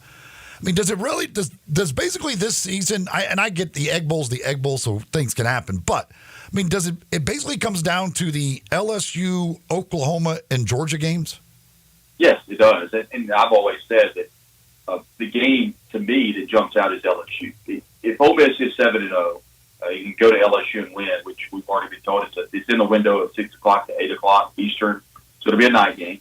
And if they can go down to LSU and win, then it's pretty much seeding at that point because you have to feel good about coming home against Oklahoma, Arkansas, Georgia, Florida, and Mississippi State. So, yeah, I mean, if they lose LSU, it's not the end of the world, but the I guess you could say the window narrows at that point because you cannot have any mix-ups with the exception of Georgia. I think looking at the schedule right now, you're looking at 2 games where you're probably underdogs. That's at LSU, and that's hosting Georgia on campus. So we'll see where LSU is at this point. I don't really know about LSU could have to open up on the road in Las Vegas against USC. We'll see where things look after that. And the game that really interests me, Eli, is at South Carolina. where will Shane Beamer and his team be on Saturday, October 5th? They've got games against LSU and against Kentucky where they already have 2 losses. I've heard all about, South Carolina, in Williams-Brice when they were 0-11, but yet they still sold it out. That window is from 3:30 to 8, so it's probably going to be another night game in Williams-Brice. But my whole thing is people ask me about, well, Brad, what about at Arkansas? What about South Carolina on the road? What about Kentucky home? Here's my thing. If you can't win those games, then the season doesn't matter anymore. Yeah, then you're looking at 8-4 and the season's over. So if you're worried about those games, then what are we even doing? 10-2 is out the window. That's a good point. I mean, if you're not winning those games, you're not nearly as good as you thought you were. Right. Like, you're You're supposed to be way better than those teams. Exactly. Yeah. No, you're right about that. So I haven't seen a 2 deep. I don't even know if the 2 deep is out, but I'm looking at Phil Steele, and I'm looking at the projected offensive, defensive, and special team starters. This blows my mind, but when you get as many transfer guys as they do, it's understandable. There is not anything lower or less than a junior. So it's all seniors and all juniors. So there's not a sophomore or a freshman that is expected to make any impact with this Ole Miss team. And if that's the case, I mean, that really says an awful lot about them going out and getting these seasoned players in the portal. Well, let's break that down. There's a couple of things there that you said I want to break down. Number one, let's talk about the defense for a moment. Sunshine Perkins out of Raleigh High School, Mississippi, Player of the Year, Gatorade Player of the Year. If he doesn't start, which he'll play a lot, but the point I'm trying to make, if he doesn't start, then every position on defense will be a transfer. On offense, every position is a transfer with the exception of center Caleb Warren, which, by the way, Gerquan Scott, the senior transfer out of Southern Miss, has been playing a lot of center, or Micah Pettis, a redshirt junior. He would be the only senior, or he would be the only player that's not transferred. I will say this, and this is something that people I think are kind of overshadowing. The days of transferring in and playing are much different now. For example, you've got J.J. Pegues, you've got players like John Saunders Jr. on defense, you've got Trey Harris, you've got Jackson Dart. Those are leaders on the team. Jared Ivey, the defensive end. They're all transfers, but they've all been in the program 2 or 3 years. Right. So I think people kind of go a little above and beyond and say, well, they're nothing but a bunch of mercenary transfer. Well, that's not altogether true. I mean, some of these players have been, in the program for 2 or 3 years. Right. But yeah, I do think that it is a bit of an anomaly when you look at college football and see how many transfers are on this Ole Miss team. But I do think, once again, they've really come together with everything we've heard.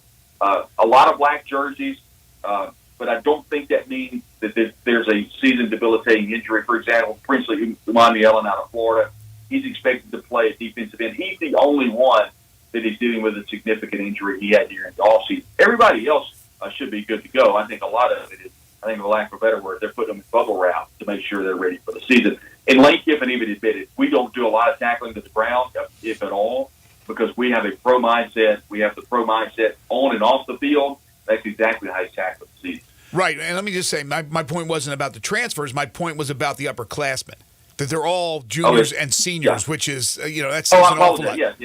Yeah, let me add one more thing to that. There are a couple of players that have really shined. One of them is William Eccles. He's a true freshman out of Houston, Mississippi High School. They expect him to play some defensive end. Eventually, he's going to be playing defensive tackle. Cam Franklin's also a highly decorated defensive tackle. They expect very much could come in and play immediately. But, yeah, offensively, I don't know if we'll see a ton of true freshmen play. And I think a lot of that is not because they're not good enough, but frankly, I don't think they have to right now because the talent is so loaded. Do we expect the Ole Miss campus to become a Pepsi campus now? I'm sure there were a lot of marketing people on campus kind of squirming whenever Lane did that. I'm sure you all saw the Brian Kelly video. Yes. I love that stuff. I'm going to say someone at LSU said, Coach, I don't know what you can do, but can you throw us a ball in here? So, but yeah, you talk about campus. I actually posted a picture of Jackson Avenue, and it's a parking lot. And I expect it to be that way for the next foreseeable future. You talk about Ole Miss and freshman classes. This freshman class is the largest, not only in the history of Ole Miss, but any school in the state of Mississippi. So the school is continuing to grow. I say the school, the population is growing. They're kind of landlocked in a certain area. So I don't know what they're going to do with parking and with housing. But the university's trying to figure out a way, and it's record numbers coming into Ole Miss. And what we're really seeing, gentlemen, what happened to Alabama under Nick Saban. Now, do I think that Lane Kiffin is the reason that so many people are coming to Ole Miss? Not at all. I don't think he's the main reason. But I do think that plays a factor in the football program being really, really good. I think that helps in recruiting without question. Overall, when you talk about student population. You know, we kid about the whole Coke thing, and I know you're probably tired of it, Brad, but my gosh, I mean, Kiffin, and this is why he's so refreshing, he may say anything at any time, and it doesn't matter if he hurts anybody. I mean, he's not trying to purposely hurt people, but my gosh, they're the sponsor, for goodness sakes. I mean, to just take him down like that. He's refreshing, like an ice-cold Coke. I mean, there's not too many coaches that would do that, and he's one of them that would. So I wonder if there's going to be, not ramifications as far as him, but like if Coke's all of a sudden like, hey, man, you know, you can't be doing this or we're going to move on or something like that. But, I mean, just you can't do that, right? Well, I mean, there's, David Eckert, who does a great job covering Ole Miss with Clay Ledger, posted a picture of Lane Kiffin holding a Coke bottle in a convenience store with a cutout. And it's just, you just never know what you're getting with Lane Kiffin. And I can imagine the marketing people when Lane said what he said, because I'm guessing Coke's not just a sponsor that's just a small part of the Ole Miss athletic department. I'm sure they have mega bucks tied in. Right. There were probably a lot of hand palms whenever Lane dropped the, I can't believe anybody drinks this stuff. Just think about it. When he said first exactly what you don't want somebody to say when you're marketing a product. When he first said, "Does anybody drink Coke anymore?" or whatever that for, I would like. There were marketing people yelling, "Shut off the mic! Please shut off the microphone right now!" We don't know what he's going to say next, but we don't need him to say it. All we need to do now is see these Kiffin cutouts at the stores where he's missing some teeth. They cut out a few of his teeth from the sugar. If there would have been a marketing person up there, they would have tackled him off the podium. Like, nope, I'm sorry, this is over. We are done here, folks. The funniest part to me was when I watched, rewatched the video and watched it back. When it happened live, it just kind of shook everybody. But the funniest part is when he said, when someone asked, "When's the last time you drank a Coke?" And he's like, "Man, I don't know." And I thought, oh my God, did you really say that? He's one of a kind. Brad, thank you so much. Continued success. We appreciate all you do, and we'll talk to you soon. I appreciate it, guys. Thank you. Brad Logan, you can follow him on Twitter at Brad Logan, COTE, contributor to Inside the Rebels at 247 Sports. You can check him out on a Ole Miss podcast near you. He's on the Believe in Ole Miss podcast. He's also on the Red and Blue Crew podcast, works with our good friend David Johnson as well. I can imagine that people are going to cut out, if they can get away with it, his little chiclets at those big old cutouts of Lane Kiffin at stores near you after the response that he had to Coca-Cola. I would not be happy at all if I was part of that company, but again, that's Kiffin. We'll take a time out. When we come back, we will talk Major League Baseball with Kerry Miller. Before we do that, I want to tell you about Shoot 360 Memphis, a place to go if you are a basketball player looking to perfect your shot, looking to become a better overall basketball player. From preps to pros, this place is just a cool place to go to. And there's two of them. Collierville and now Cordova, state-of-the-art 50,000 square foot facility with 2 NBA regulation-sized courts, 3 high school-sized courts, 4 shooting bays with Shoot 360 technology, and memberships are now on a monthly basis.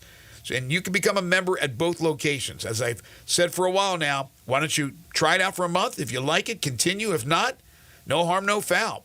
Whether you're an aspiring young talent, NBA player, or looking for a unique workout, all skill levels are welcome at Shoot 360 Memphis to learn proper shooting and passing techniques, improve fundamentals, and gain a competitive edge while having fun. They got great coaches, including a former Memphis Grizzly assistant coach and Scott Adebato and others who are terrific at what they do.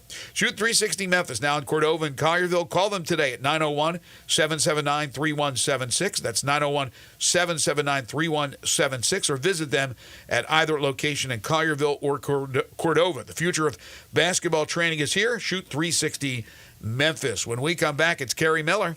This is Sports 56 Mornings with Greg and Eli on Real Sports Talk, Sports 56, 98.5 FM. We are Real Sports Talk. Sports 56 WHBQ. Available on your radio dial at 560 AM and 98.5 FM, as well as around the world online at sports56whbq.com. Take us with you everywhere by downloading the Sports 56 app. And at home, just say, Alexa, play Sports 56. Wherever you are, stay tuned in to real sports talk. Sports 56 and 98.5 FM. Rick's Powder Coating for a beautiful finish every time. Rick's Powder Coating specializes in automotive, ornamental, residential, and industrial coating.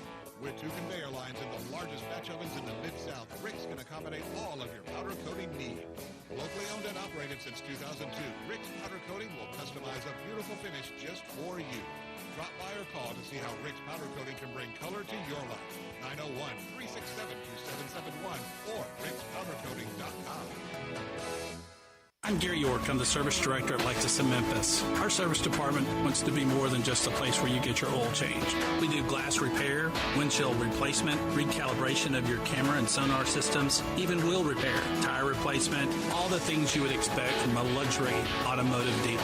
Please check out our website. You can schedule your appointment, check out our specials, hours of operation, or if you'd like to do it in person, please reach out to one of our associates at 901-271-5199. Hello, sports fans out there. Walker Taylor here with the Germantown and Collierville Commissary. We just celebrated our 43rd year in business, and I would like to thank our fantastic customers and especially our loyal staff. Time has flown by. We now have a second location, Poplar and Houston Levy in Collierville. Catering is a specialty of ours. 50 to 5,000, no job too small, no job too big. Full service or self-service. We also have a party room in Collierville that is great for rehearsal dinners, business meetings, you name it, we'd love to have you. Also, our barbecue party packs start at $8.75 a person. Barbecue, beans, slaw, bun sauce, including serving utensils. Especially great for tailgating with football season coming up. The commissary restaurants also believe in giving back to the community. Possibly you have been approached by somebody selling a barbecue 6-pack coupon for fundraising. Cheerleading groups, church groups, anything to help a worthy cause. Holidays are near. Smoked hams and smoked turkeys will be on the pit before you know it. Come see us at Germantown and Collierville Commissary. Also check us out at commissarybarbecue.com.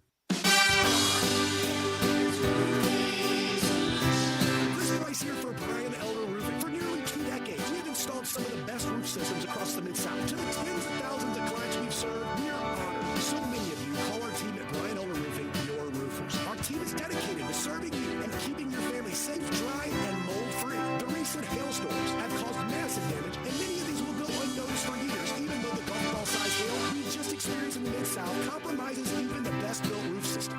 Whether we find damage or not, your photos are securely stored for future reference. Call Brian Elder Roofing today for a total evaluation of your entire roof system free. We will not try to sell you a roof if all you need is a repair. Call me at 901-867-0303. That's 901-867-0303. Or visit us online at brianelderroofing.com.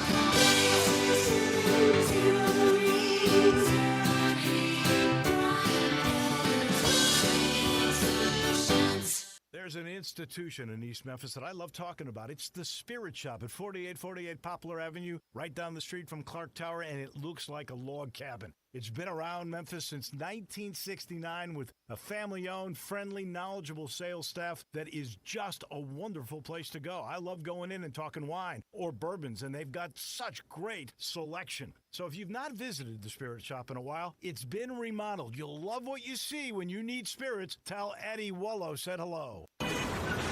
Sports 56 traffic. Good morning. Still working with a couple of accidents out here. Here's what we're seeing. Some heavy traffic still over here on 40 westbound. Anywhere you travel between Germantown Parkway all the way up to Sycamore View Road. Again, it's just saturated. Pretty good with some volume now on 40 westbound over here on this side of town. Still moving at the moment up from South Haven as you come up 55 northbound into South Memphis there up by Elvis Presley and Brooks.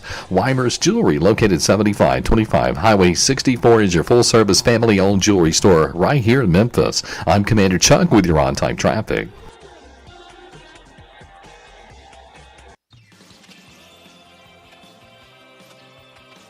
Now, back to Sports 56 Mornings. Isn't it a lovely morning? On Sports 56 and 98.5 FM. This hour brought to you by James Gaddis Jewelers. Here once again, Greg Gaston and Eli Savoy.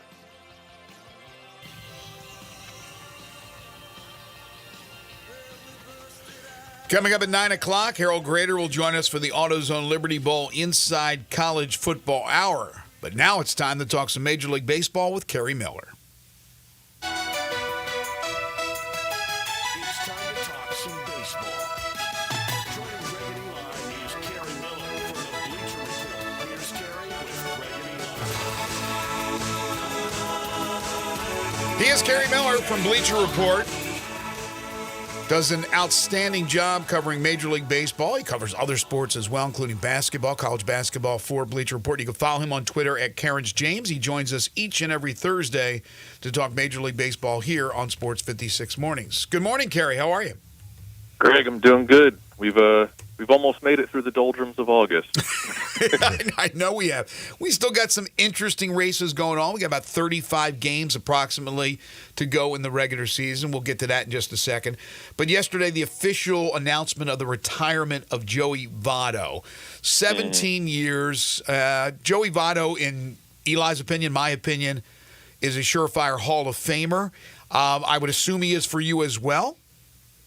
Yeah, we'll see if it's first ballot. I know that was kind of a debate that was going around last night where kind of everybody landed on, yeah, he's going to be a Hall of Famer, but I think the fact that it even was a debate, it makes you wonder, excuse me, if it'll be a first ballot. But, yeah, I mean, one of the crazy things I noticed last night with his career stats is he was intentionally walked the fifth most times of any player while he played, like from 2007 on. Only Pujols, Miggy, David Ortiz, and Prince Fielder were intentionally walked more. Wow. And he obviously was able to draw walks on his own as well as anybody we've ever seen. He was even better than Juan Soto at it. So it's only a matter of time. Whether it's 6 years or 5 years or whatever, he'll be in the Hall. Well, think about those lean years in Cincinnati. A lot of those years were not good years. He didn't have a lot around him. So whether they intentionally walked him or pitched around him, they didn't give him a lot. And he still took advantage of it. That's why, and some of the stats that Eli rattled off in our last hour, there's no question. No, you're right. I think he could be given the roll-in treatment. You know, like Harold Baines didn't get in. He ended up getting in with a Veterans Committee. But I don't think he's quite in that category. I think he's better than those guys. I think he should be in. And if you're a Hall of Famer, you're a Hall of Famer, in my opinion. But we know how these voters are sometimes, and the way they decide, well, you know, Willie Mays, sorry, he's not a first ballot guy. But, yeah, I think there's no doubt he'll be in Cooperstown one day. Yeah, like you said, you never know with some of the voters. Some guys, unless you're a Griffey or a Maddox or whatever, they just won't put you on first ballot. And some of them will not include a guy who they think is going to get on elsewhere because they want to give somebody else a vote. It's like, oh, it doesn't matter if I vote for them. Then enough of them think that way, and it screws everything up. It's just put them in. Exactly. That's, I mean, to me, because I was looking at it because he and Roland both played 17 years, and I don't think Scott Rolen should have got in the Hall of Fame. And their numbers, like home runs, RBIs, hits, like all those things are very similar. But the fact, I mean, I brought like the 920 career OPS is incredible. I mean, it's 53rd all time in Major League Baseball. Like, and that's, I think it's third of the last 3 decades or something. Like, I think only Trout and Big Papi, I think, were better in OPS. So it's kind of wild. And the other thing too, he has the MVP award, which Roland never had, and he was in top 10 in MVP voting 6 times. Scott Rolen was once. Yeah. And he should have won it at least a second time in what was it, 2017, I think. Votto really should have won it that year. But, yeah, that's one of those things. Like, you just look at the awards section of a guy's baseball reference page, and you better at least see some stuff in there from most of the years if you want them to be a Hall of Famer. And Votto, you know, checks that box for sure. And as you're alluding to, Rolen really didn't. Kerry Miller joining us on the Sissy's Log Cabin guest lines. You can read all his great stories at Bleacher Report. Follow him on Twitter at Carriage James. Marcell Ozuna, close right now to being the leader in all 3 categories that make up the Triple Crown. How strong of a chance do you believe he will have to get it done? And if he does get it done, even with Shohei absolutely going for 40 and 40 unless he gets hurt, but who knows, maybe even threatening 50-50 with home runs and stolen bases. Is Ozuna, a Triple Crown winner, a shoo-in for MVP? Yeah, I was actually looking at MVP odds yesterday for Judge versus Bobby Witt purposes, but then I also looked at NL, and Ohtani is minus 3,000. Ozuna is plus 2,000, which I don't know if that's... Yeah, it doesn't make sense. I don't know if it's because the books are assuming that people will be reluctant to vote for Ozuna given his off-the-field checkered past. We'll leave it at that. But, yeah, if he wins a Triple Crown, how does he not... Like, I get it. If Ohtani goes 50-50, he's going to... But if Ohtani goes 50-50, Ozuna's not winning the Triple Crown. Like, kind of, you know... But, yeah, he's what, two homers behind Ohtani, I believe. Maybe he hit another one yesterday. I didn't check the box scores this morning. But it's close. And he's leading the league in average by, like, 5 points. I think he's ahead of Arias. He's, like, 6 or 7 RBIs ahead. Yeah, I don't know if anybody's ever won the Triple Crown and not won the MVP. We've only had one Triple Crown in the last, like, 57 years. So those odds make no sense to me. If the Braves, now with Austin Riley out as well, but if they miss the postseason, how much do you think that hurts him if he does, even if he doesn't, but they miss the postseason and the Dodgers get in, obviously, with Ohtani? Yeah, I think it's the same in both leagues, right? With the AL, like if the Royals get in with Bobby Witt Jr. doing like the best one-man Herculean performance of putting a team on his back, like that might, again, if Judge gets to 60 home runs, maybe it doesn't matter. But I feel like whether or not they get in the postseason will play a factor there. I think that could as well with Atlanta. But yeah, if he wins a Triple Crown and they are able to hang on and make the playoffs, I mean, I don't have an MVP vote, but I'd have a hard time arguing against Ozuna getting it. So the American League Central, and who would have thunk it before the season, has been an incredible 3-team race between Cleveland, Minnesota, and Kansas City. None of them, well, specifically Kansas City, won't go away. They're just hitting the ball too well. They're getting timely pitching. Both Kansas City and Minnesota within striking distance of Cleveland for the division title. 2.5 games. All three of them right now would be in the playoff. Do you think Cleveland holds off Minnesota, Kansas City? How do you think that ends up being in the American League Central? And do you believe all three will be in the postseason? So Kansas City, I think it's right now they're facing. They play in Oakland. They're playing somebody that they absolutely should beat. Or they just finished the series with the Angels. So now they're about to start a 20-game stretch against like all playoff teams. This is where I figured they would eventually fall off. We'll see if they're able to hang on. Like you said, they just like continue to hit no matter what. Makes no sense. They only have one really good hitter.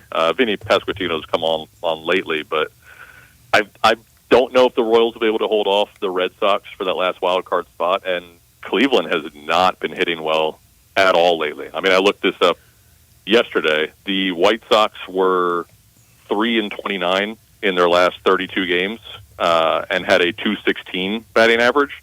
And during that same time span, Cleveland had a .217 batting average. Like they've lost the ability to hit, and they were earlier in the year they were batting almost like 900, or not batting, OPS of nearly 900 with runners in scoring position, and they have like completely regressed to the mean in terms of being able to deliver in the clutch. So I think they're leaving that door open. They do not have a very good starting rotation. That's been our concern all year long.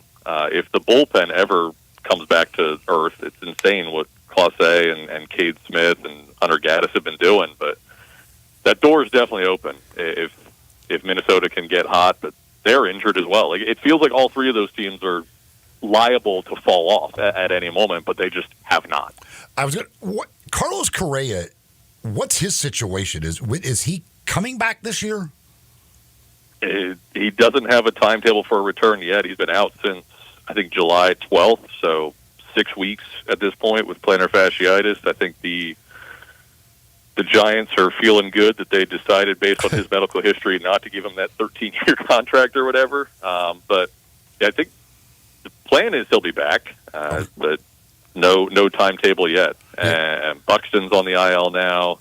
Joe Ryan might not be back this season. So yeah, I'm worried whether or not the Twins have enough firepower. But again, they've been without Correa for 6 weeks, and they're still a winning record during that time. So why would that stop now, right? Exactly. It's just, yeah, I mean, it's weird because, like, you don't hear much talk about him and whether he's coming back. It's a pretty big part of that team. Yeah.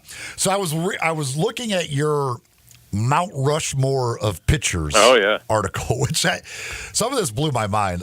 But like, it was weird. First of all, why did you pick 1990 as the starting year? I didn't. I was assigned it. Okay. I didn't know there was a reason. It was a random year for sure. The first thing that really blew my mind, because I don't feel like, it just doesn't feel like right, when I thought of 1990 as the starting point of this, and I'm going down and I get to the Rangers, and Nolan Ryan is still on there. I'm like, wait a second, Nolan Ryan, after 1990, did enough to make the Rangers Mount Rushmore of pitchers? I was like, you got to be kidding me. I felt like in the 60s. I felt like Nolan Ryan's career was well over by 1990. That blew my mind. Yeah, not only did he make it, like, I didn't explicitly rank them 1 through 4, but, like, I listed them top to bottom, and he was number 1. Like, that's how bad the Rangers. They've never won a Cy Young. When did they start, the 60s or whatever?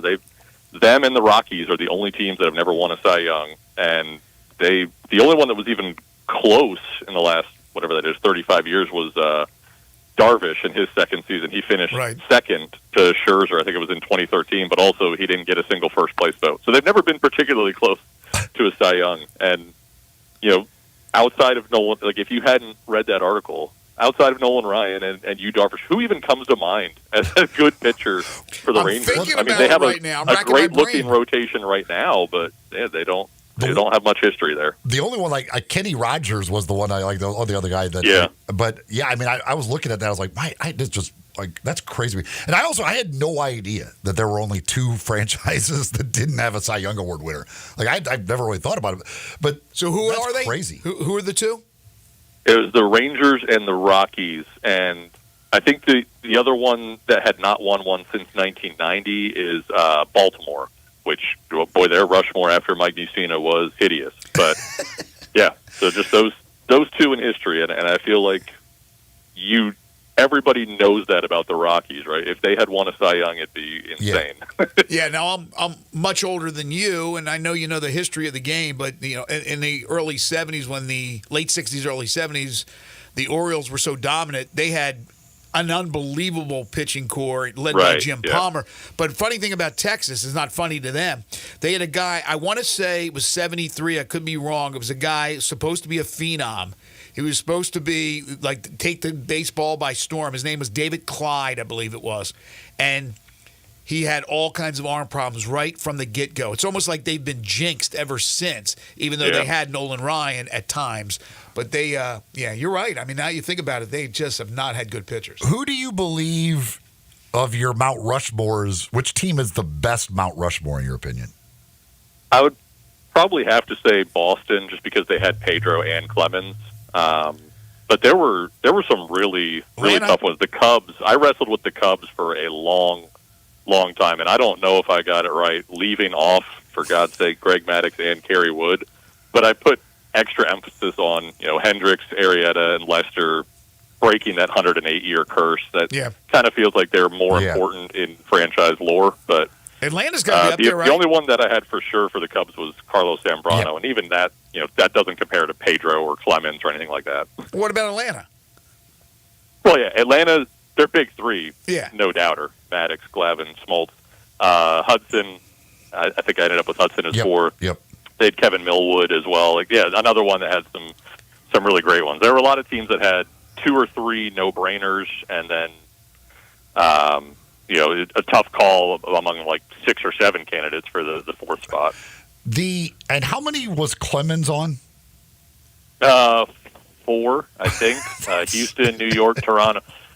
His 2 years with Toronto, right? Won the Triple Crown both years. Like, if you're going to only be there for 2 years, that's one way to get in history.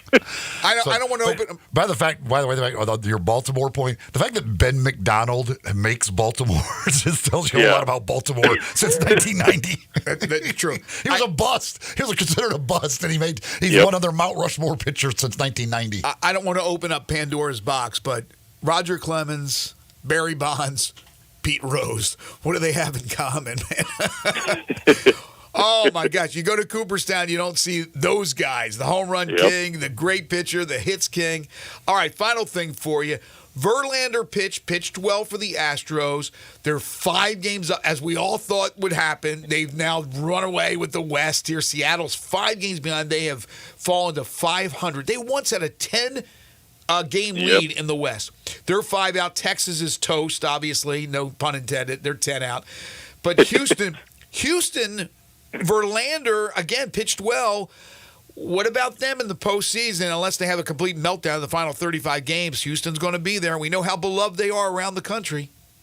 Yeah, I mean, it's feeling like with Verlander back, Bregman came back after a couple days off. Kyle Tucker is slowly, I mean, he's similar to Carlos Correa, where it's just like, when are we going to get an actual update on when he'll be back? Right. He's been out for 2.5 months at this point, but he's working his way back. It just feels like them and the Dodgers now with Muncy and Edman and Mookie Betts all back. Like, it feels like it's trending towards a repeat of 2017, where it's going to be the Dodgers and the Astros in the World Series. But yeah, I'm working on right now. It's a like 1-sentence synopsis of every team here as we enter the home stretch, and I'll just read you Houston's. It said, already boasting the best record in baseball since the Horrible 7-19 start. Getting Verlander back this week felt like a happy learned how to putt moment in a season where there is no title favorite. Nobody's even on pace to win 96 games this year. So it's crazy. I think Houston's going to quickly become that team. Hide your trash cans. Here come the Astros. He's Kerry Miller from Bleacher Report. Follow him on Twitter at Carriage James. And starting next week for the rest of the baseball season, we'll have Kerry on more about 8:45. We'll finish up the segment in the second hour with Kerry Miller talking Major League Baseball throughout the World Series. Kerry, as always, thank you so much. Really appreciate it. You got it. Take care, guys. You too. All right, we'll take a break, come back, wrap up Hour 2. This is Sports 56 Mornings with Greg and Eli on Real Sports Talk, Sports 56 and 98.5 FM. Add a little fun to your lunch break. Join Johnny Radio for Sports 56 Happy Hour from 11 to 1 every weekday on Sports 56 and 98.5 FM. Maybe, like me, you're not a morning person. Maybe you, like me, like to sleep in. That's why Sunrise on Jefferson and Sunrise East on Poplar both serve breakfast until they close at 2 o'clock in the afternoon. There's no law that says you can't have the freshest, tastiest, all-around bestest breakfast in Memphis for lunch. Just head to either Sunrise location and proudly order yourself some eggs, some signature house-made square biscuits, or maybe even throw in a Bloody Mary. It's your breakfast. Have it when you want. And, of course, have it at Sunrise. Simple, smooth, and every sip is easy as the last. Tito's handmade vodka tastes just as good with tap water as it does your favorite mixers. Back in the day, Tito distilled, hand-bottled, taste-tested, sent out to a few friends, then taste-tested again to give you the finest juice around. No frills, no flavors, no fancy labels, just the good stuff, just Tito's. For recipes, videos, and more, visit Tito'sVodka.com. Distilled and bottled in Austin, Texas, 40% alcohol by volume, mainly 80 proof, crafted to be savored responsibly. They can't get that Central Barbecue location on Central back open soon enough. It's still going to be a little while. They do things right at Central Barbecue. That's why every location is so unique. I know, but there's a lot of different Central Barbecue locations, but I miss the OG, the Central Barbecue on Central. You know, it's going to be completely different. Well, not completely. Yeah, when the Central Barbecue location on Central reopens, it'll be bigger, nicer, more streamlined. But still on Central. That's about the only thing. For the time being, until they tell us different, you can't go wrong with any of the Central Barbecue locations. You know, I think we broke our record for saying Central Barbecue the most times in a Central Barbecue commercial. At Fisher Investments, we may seem like other money managers, but we're different. Are you really that different than the rest of us? We are. As a fiduciary, we always focus on what's best for our clients. What services do you offer besides investing? We have a team of specialists in financial planning, estate planning, and more.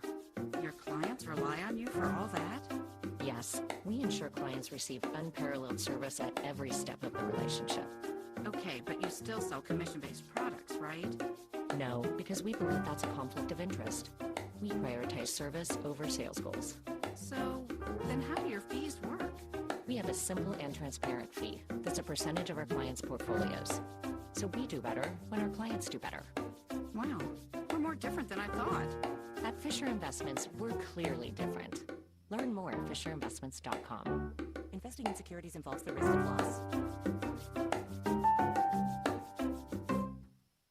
Jenkins Floors and More invites you to their retail warehouse where they pass wholesale savings on to you. Jenkins Floors in Little Rock, Cleveland, Mississippi, and now open in Horn Lake at 2356 West Goodman Road. Specializing in flooring and carpeting, tile, plantation shutters, and blinds, Jenkins makes your life easy with a 2-week turnaround. Contractors, builders, or family projects, call 662-469-9350 for a free estimate. Owners Timmy and Rebecca Jenkins say hello to Sports 56 fans and look forward to your business. Now back to Sports 56 Mornings on Sports 56 and 98.5 FM. This hour is brought to you by James Gaddis Jewelers. Genuine diamonds, baby. Here once again, Greg Gaston and Eli Savoy. The whole Nolan Ryan thing, it really blew my mind. It doesn't process in my brain that Nolan Ryan was still pitching in the 1990s. He led the league in strikeouts in 1990. That's first time he led the league in strikeouts was 1972. The last time he did it was 1990. He threw 600 innings in the 90s, which I don't remember all kinds of arm issues for the Ryan Express. I remember him completing games. Pitch count wasn't even a thing. If a manager came out and said you have to leave Nolan because of pitch count, he would have laughed you off the mound. The dude was a freak, man. Look, early on in his career, a little inconsistent. He was a flamethrower with the Mets, but he wasn't Tom Seaver. And then as the career went along, 7 no-hitters. I mean, Nolan Ryan, I don't know if he gets his just rewards. How dominating he was for so long.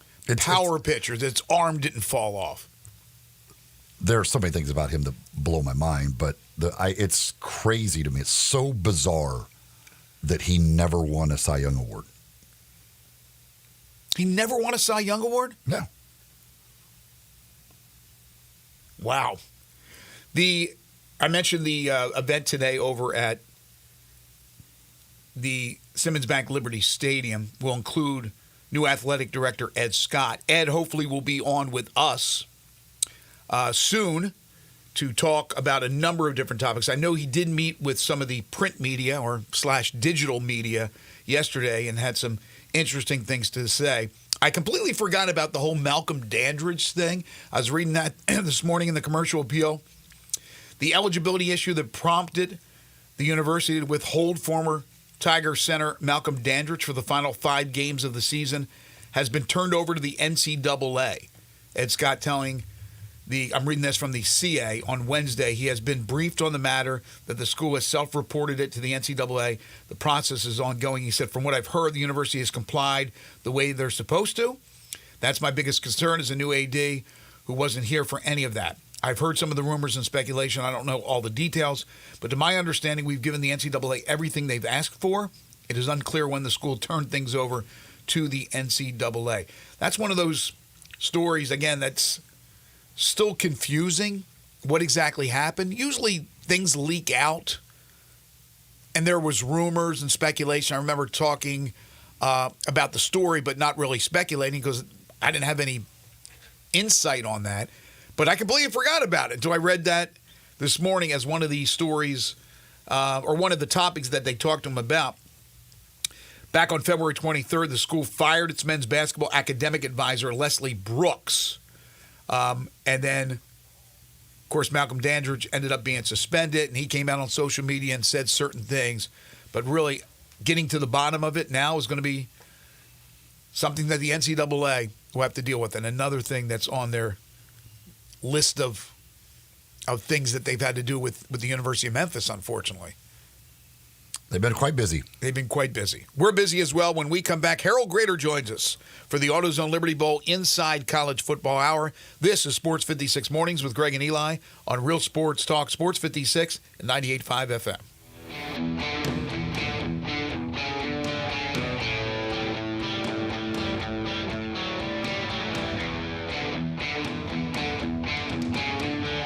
I'm Gary Orr, or come to Service Director at Lexus in Memphis. Our service department wants to be more than just a place where you get your oil changed. We do glass repair, windshield replacement, recalibration of your camera and sonar systems, even wheel repair, tire replacement, all the things you would expect from a luxury automotive dealer.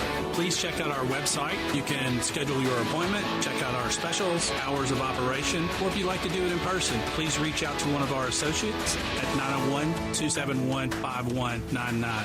Everyone loves home improvement. South Haven Supply and Warehouse 51 makes it easy. A real hardware store run by 3 generations of a real hardware family where you can get it all.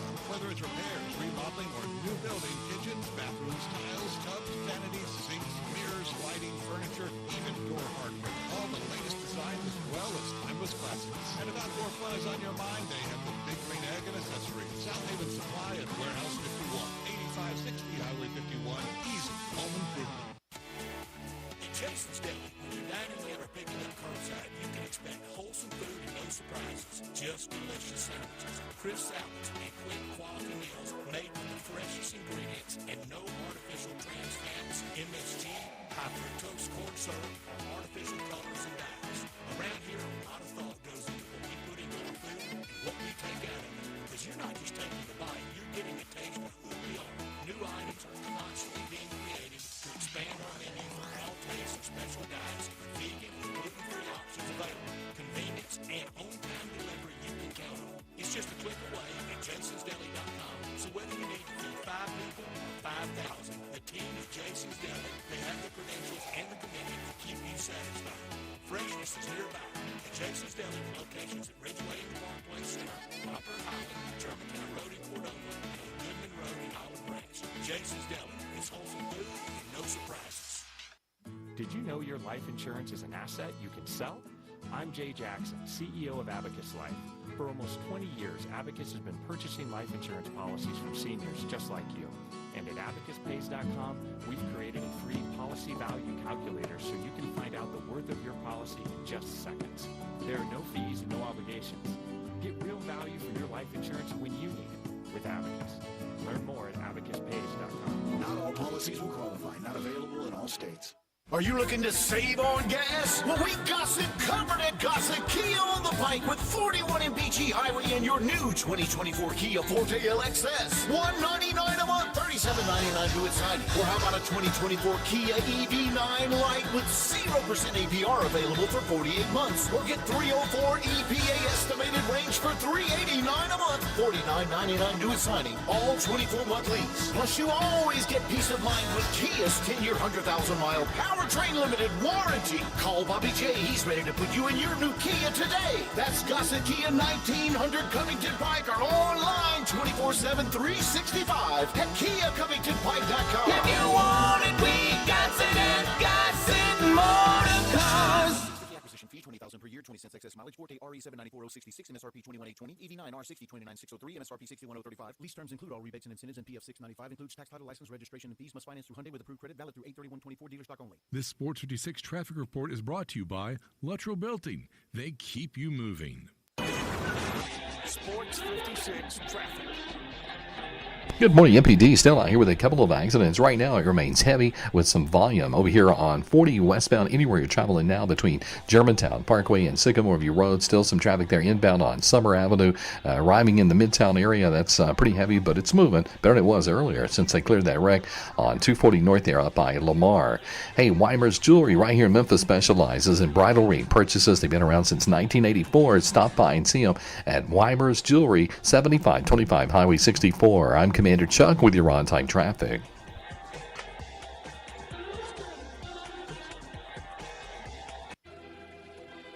We are Sports 56, WHBQ Memphis, and W253DF Memphis. Flynn Broadcasting Stations. Oh, yeah. Welcome back to Sports 56 Mornings. This hour is brought to you by Jenkins Floors and More. It's time now for the AutoZone Liberty Bowl Inside College Football Hour. Here are your hosts, Greg Gaston, Eli Savoy, It's here, baby. Week 0. We got some games this weekend, and then the season begins in earnest next week. Greg Gaston, Eli Savoy, Zach Boyd. Harold Grader joins us in just a moment. 9:02 the time, hour 3 of the program here on Sports 56 Mornings. Family Leisure Studios is where we broadcast from. It's where family and fun come together. The world's biggest spa sale continues at 2120 Whitten Road, just north of I-40. If you're just starting your day, about 69, 70 degrees right now. We'll get up to about 89, 90 today. Won't be crazy hot, but it gets a little warmer this weekend. Tonight, clear skies with a low of 70. Mr. Announcer Man was right. Jenkins Floors and More is the third hour sponsor of Sports 56 Mornings. They have the new warehouse and showroom open in Horn Lake at 2356 Goodman Road. They specialize in flooring and carpeting. That's what they do. Family-owned and operated business. Go down or call and say hello to Timmy and Rebecca Jenkins. They have a special deal for all military and first responders with 10% off. They also have a special deal for Sports 56 listeners. So ask them about their discount. They sell it wholesale. You're already going to save thousands of dollars because they skip the middleman. From everything from ceramic and porcelain tiles to hardwoods by Portercraft, carpeting from Southern Luxury Carpet. They also have warehouses and locations, showrooms in both Cleveland, Mississippi, and Little Rock, but right here in the metropolitan Memphis area, 2356 Goodman Road. Go see them today. Give them a call at 662-469-9350. Again, or dial them up. They're open Monday through Saturday. It's Jenkins Floors and More. Mr. Grader, we got things kicked off for another season last week at the golf tournament, but now it is game week.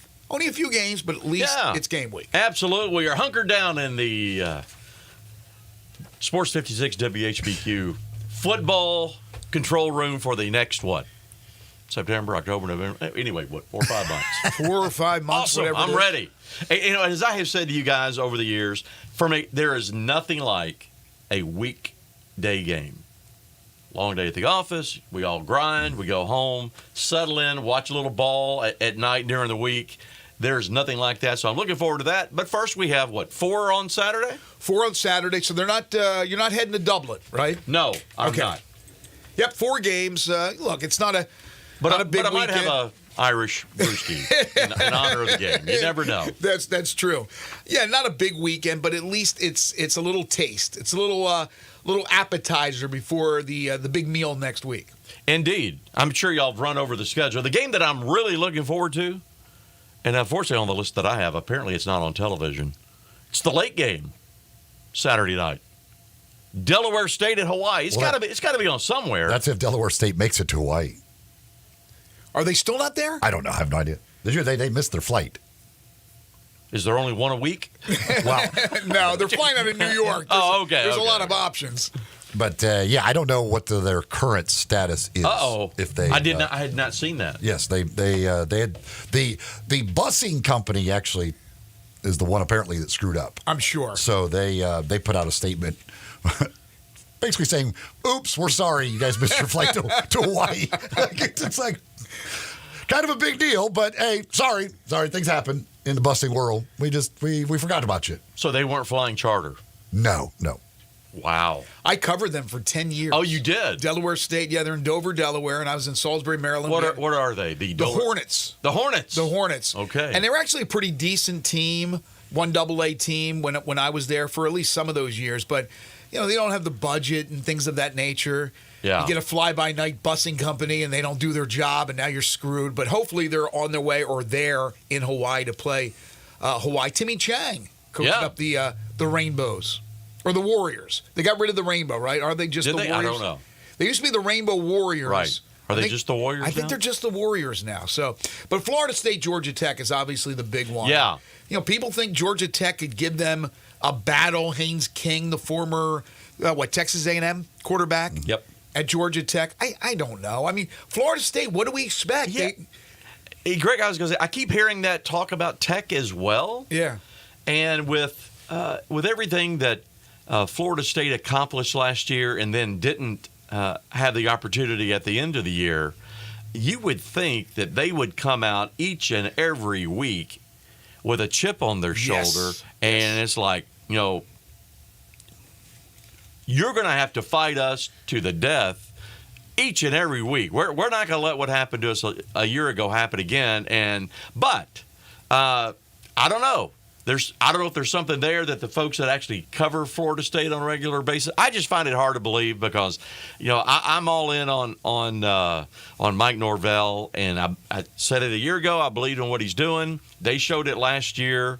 I think Georgia Tech is improved, but I gotta think that Florida State hasn't dropped off enough, and that Tech has improved enough where Florida State would lose this ball game. Yeah, I certainly think that Florida State wins, and I think What's they the win. line I think on they win. it? You're the guru of lines. 11, I believe 11.5, something like that. I think the question with Florida State is you just look at just the pure talent lost. Right. There's a lot of guys off that team last year who are in the NFL right now who were really, really, really good. Now, he went out in the transfer portal, and they go get DJ Uiagalelei to come in at quarterback. They did very well in the portal. They do every single year. But when you're talking about the Keon Coleman and Johnny Wilson at receiver, and you're talking about Jordan Travis at quarterback, and you're talking about Trey Benson at running back, and you're talking about Jared Verse on the defensive side, you're like, yeah, that's a lot of talent that was lost off that Florida State team last year. Yeah, I hear you. Yeah, but he's brought in a lot through the portal. He's brought in a lot through just regular recruiting high school kids. Right. They'll have a lot of talent. And they got DJ Uiagalelei, who I think, as a seasoned quarterback, will lead the way. I mean, it's unfortunate that they got down to their third-string quarterback, who happened to be a Memphian, and Brock Glenn, and just didn't have the weapons that they need, and certainly with that quarterback, the experience that they needed to pull off a win in the championship game. But I still think they got royally screwed, but that was last year. Yeah, that was last year. And that is the 11 o'clock game, right? 11 o'clock Central? Yes, that's correct, which would be some other time in Ireland. What would that be? What are they, 5 o'clock, 6 o'clock? Yeah, Ireland. like 5 or 6 hours ahead, something like that. So, obviously, everybody... Is game day going over there? Yes, they are. The whole crew. Which would be great for them because they don't have to get up early in the morning. Yep, there's going to be some drunk... They're getting up in the afternoon. They're around there in the afternoon. They'd probably love to do every game over there. Usually ESPN puts out a release, and maybe if they've sent it, I've missed it, about the crew and the plans for the weekend. So is this Saban's debut on game day? I would imagine. I would guess so. I don't know those details. Yeah, I don't know. Maybe this isn't a full-fledged deal with it being over there, and that's only a few games this week. I don't know. Well, maybe Nick said that, I'll start week 1. Right. I'm not going to go to Ireland. Figure McAfee will be there. He's Irish. It's perfect. That guy, I'm guessing Corso's he's so calm, cool, and collected. Yeah. That would be my guess. I don't know. That's another one. So a reason to tune in and find out. We've been looking at, obviously, the predictions for the playoff, and everybody has an opinion, and everybody seems to have put out a list of predictions. We were talking earlier about the Associated Press's one from yesterday. That's Ralph Russo. And who's really, really good. Really good. Yep. So we were talking about how cool this would be for the area that we live in, this country, this region of the country. He has Memphis in, he has Tennessee in, he has Ole Miss in. How about that? Wouldn't that be something? That would be incredible. In the first ever 12-team playoff. And exciting. Yeah. To have those three. But it's interesting, Harold, because he does not have in his playoff the likes of Alabama, LSU, Florida State, who we just talked about, Clemson, Penn State, Michigan. I think this is going to be, to me, the most anticipated college football season that I can remember when I started to really get into it, either as a kid, like as a fan, or professionally as I started in 1985 in sportscasting. This is the most anticipated season, in my opinion. Yeah, because of the playoff. Exactly. Absolutely. Now, I've not seen Ralph's list. What's the breakdown by conference? That intrigues me. Okay, so he has, let's see, he's got Tennessee, Ole Miss, Texas, Georgia. 4 SEC. 4 SEC. He has Ohio State, Wisconsin, Oregon, Big Ten. Memphis is your group of 5. So that's 8. So that was 3 or 4? That was 3. 3. So you got 4 SEC, 3 Big Ten. Memphis, the group of 5. That's 8. The other 4, he has Miami and Virginia Tech. Out of the ACC. And then from the Big 12, he has Kansas State and Oh, just Kansas State, and then he has Notre Dame as an independent. And the ACC would take credit for that. Probably. But only one. For football. But only one from the anything. Big 12, and that's of course obviously important to you at the AutoZone champion. Liberty Bowl. Just the champion. Interesting. But again, I've seen all kinds of lists. I mean, this is Here's a guy. Let me find this here. Where is it? Give me a second, and while I'll you're find looking, it. it's interesting. Ralph is the national college football writer for AP, and he's everywhere. Every time I'm at a SEC or a Big 12 media day, or like he was at the SEC spring meetings. Of course, there are media ops during the week down in Destin with the coaches and Commissioner Sankey. Ralph is from New York. He's a New Yorker. New Yorker. Covering college football, and not just college football, but really, obviously, because of the center of power is in the SEC. He's at all the SEC events. So the interesting dynamic there with Ralph Russo. But he is as good as there is, and I can tell you, just seeing the interaction between he and Greg Sankey at press conference, a lot of respect for Ralph, his position, thoughtful questions, and the way he covers college football. So the Athletic, they did basically a mathematical thing to predict the teams. They created they created an offensive and defensive projection for every team using various metrics. Then they assign a probability of how likely a team is to win a game, adjusting for opponent and location, and then they simulate the rest of the season 100,000 times. Wow. Then they also, and I don't know how they did this, they created an algorithm to predict which 12 teams the College Football Playoff Committee would choose. So they created an algorithm to try and get into the minds of 12 people. The human element, yeah. And then they give each team a percentage chance of making the playoffs, winning their conference, hosting a playoff game, and winning the championship. So the 12 teams that they end up with in the playoffs, Georgia, no surprise, they have an 89% chance of making the playoff, 38% chance of winning the conference, 26% chance of winning the championship. Ohio State and Oregon both have an 86% chance of making the playoff. They give Ohio State a slight edge to win the Big Ten, 36% to Oregon's 34%. Texas has a 70% chance of making the playoff. Penn State, 66% chance, which blows me away. I think they're going to be in. I think Penn State will get in. Alabama, 55% chance. Now, this is interesting. So, Alabama has a 55% chance of making the playoff. LSU, 58% chance. They give LSU a better chance to make the playoff.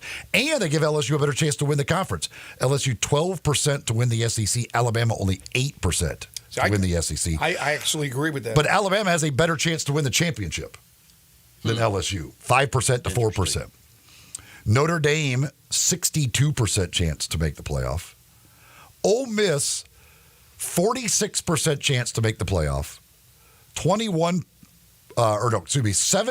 to win the conference. 21% to host a playoff game. They have them going 9. They have a record for every team as well that they come up with. Yeah, I think with that LSU-Alabama thing is because the game's in Baton Rouge. LSU-Alabama. I think they got to take all that into consideration. Sure. Florida State, 33% chance. Utah, 27% chance. Kansas State, 27% chance. Clemson, 21% chance. So are the Tigers on this list? Excuse me.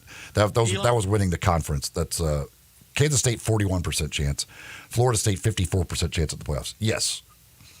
The Tennessee Vols, 18% chance to make the playoff. 3% chance to win the SEC. A less than 1% chance to win the championship. You get down to the group of 5 teams. Liberty, they give a 71% chance to win their conference, which makes sense. Yes. 17% chance to make the playoff. Boise State, 54% chance to win their conference. 34% chance to make the playoff. I think this is trending the Tigers' way. UTSA, 30% chance to win the conference. Because of their schedule so conducive. But only a 9% chance to make the playoff. Okay. So you think, because you think the winner of the AAC, yes, do you think they're going to win it? They have Memphis probably beating them. Like Memphis, 27% chance to win the conference. So not as good a chance to win the conference as UTSA, who had a 30% chance to win the conference. However, to make the playoff, Memphis, they have at 12% to UTSA's 9%. Well, how's that? I don't understand that one. UTSA has a better chance to win the championship, but Memphis has a better chance to get into the playoff. That doesn't make sense. Because we know that you have to win the championship. That's a must to stay in the hunt for prerequisite the playoff. Yes. By the way, where's Notre Dame? It's interesting numbers. Where's Notre Dame on that list? Did you say that? They're pretty high up, aren't they? they? They have 62% chance 62% to chance. win the to make the playoff. Obviously, not going to win the conference. They have the Tigers, by the way. They have the Tigers averaging 32.5 points per game offensively, which makes sense. But giving up 29 points per game. Well, hopefully they have them at 8-4. Hopefully 8-4. Hopefully the additions on defense, the guys they were able to bring in, and Jordan Hankins. If we see a defense anything like we saw in your game, the AutoZone Liberty Bowl game against Iowa State, they're going to be formidable. This comes from USA Today as they pick all the. Go ahead, finish up. The thing on the why that math it would be that way. My guess, is again, this is talking about projecting a season 100,000 times. Sure. What it is, if UTSA wins the conference, then that gives, because their schedule isn't as strong, there's a better chance of a Liberty or Boise going ahead of them than if Memphis wins the conference. They have a better chance of being selected over the Liberty or Boise State. So that's why you would have a better chance at the playoff, even though you don't have as good a chance at the conference. Yeah, and I can tell you what that is. Memphis plays Tulane and UTSA doesn't. Well, yeah, Memphis plays Tulane, UTSA. Well, you eliminate UTSA because they're playing Memphis too. You know what I'm saying? Well, no, but it's at UTSA. Like Memphis has played their 3 tough conference games on the road. UTSA has one of those 3 games basically, and it's at home. Right, but I'm just looking at opponents, not really where they're playing. But you're right, South Florida, they don't play them either, do they? No, UTSA. Like UTSA's schedule will hurt them. And if they win the conference, their schedule will hurt them versus a Boise State or even a Liberty. Whereas Memphis's will not. Right, and its schedule's why Texas A&M is getting a lot of love. Jerry Palm was on yesterday. He has them in the playoff. But look, really, really good programs go into hostile environments and win. And that's what Memphis has to do if they're a really good program. I'm looking at I'm not a program, but a really good team this year. USA Today has projections for all the teams and their record. They said Memphis is picked to run the table, with the exception of the game against Florida State. At 11-1, conference champs, the Tigers would be a no-brainer pick as the Group of 5 representative in the playoff. Texas, UTSA, and Tulane don't look as strong on paper, but could win 8 or more games. So again, they're looking at it. They're not looking at the schedule. They're looking at, and this is what Phil Steele did. Phil Steele has Memphis as the highest of the American Conference's schools or programs in power rankings, but he has UTSA winning the conference because of the reasons Eli was just talking about. But here's USA Today saying, basically, look, they're just better than those other teams, and they should be able to win on the road. If you're going to make it to a playoff, even though it's a 12-team playoff as opposed to a 4, you're going to make it to a playoff, you're going to have to win those games on the road. We did our predictions the other day, Harold. We both had Memphis losing 2 total. He had them losing at UTSA. I had them losing at South Florida. We both had them losing to Florida State. We both had them winning over UTSA in the conference championship game. And then being in the position possibly to get into the playoff depending on Boise, Liberty, and a couple of others. So that's what we thought. By the way, on their thing, they end up with 5 SEC teams in. Who were the 5? Wow. Georgia, LSU, Texas, Alabama, Texas, Ole Miss. Okay. And they have from the Big Ten, Ohio State, Oregon, Penn State.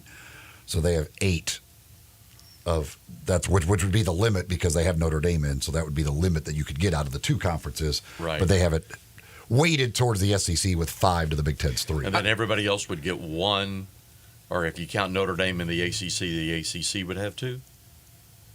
Is that the right math? Well, yeah, because that's what I'm saying. Yeah. If Notre Dame is in, the most that the SEC and Big Ten can combine for is 8. Because you have to have the Big 12 champion, the ACC champion, the group of 5, and Notre Dame make up the other 4. Yeah, I mean, I was just trying to come to a consensus of all these predictions, and it's impossible. It used to be just, chalk up Alabama, and then everybody else. Ohio State, they'd battle, but Alabama. And then, of course, Georgia in the last few years just kind of taken over. So it'd be Georgia, Alabama.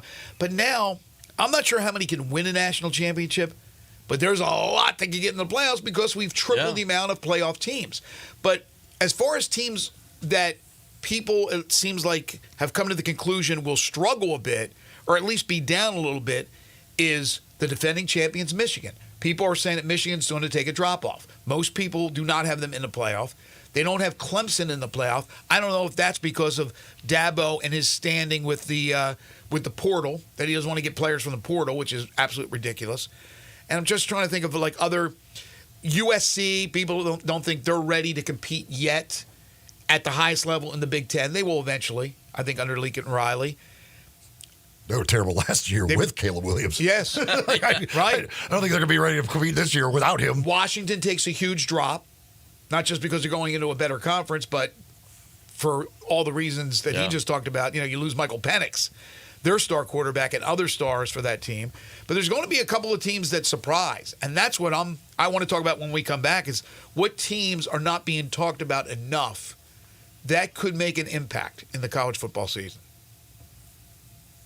By the way, they have Utah, by the way, winning the Big 12, which that seems like the biggest toss-up conference. Yeah. There's a lot of Kansas State, a lot of Utah, Oklahoma State. Yeah. I mean, I think mostly between those 3, probably. I don't know. But that's probably it. It seems like mainly those 3, but that seems like the biggest toss-up as far as conferences. Did somebody throw in a West Virginia earlier this week? Yeah. Well, they said if that's one of those teams that could from outside. A team that, if one of the surprise teams that could get in, that nobody's talking about maybe as a playoff team, that would be it. Yeah. If you've got a move coming up, you want to make sure you get the professionals to help you move. Talk to the folks at Black Tie Moving. Give them a call at 316-6196 or go to blacktiemoving.com/Memphis and talk with the folks at Black Tie. They'll work with you coming up with that plan for your move that will fit both your needs and fit your budget, and they give you a no-obligation quote up front so you know exactly what it's going to cost.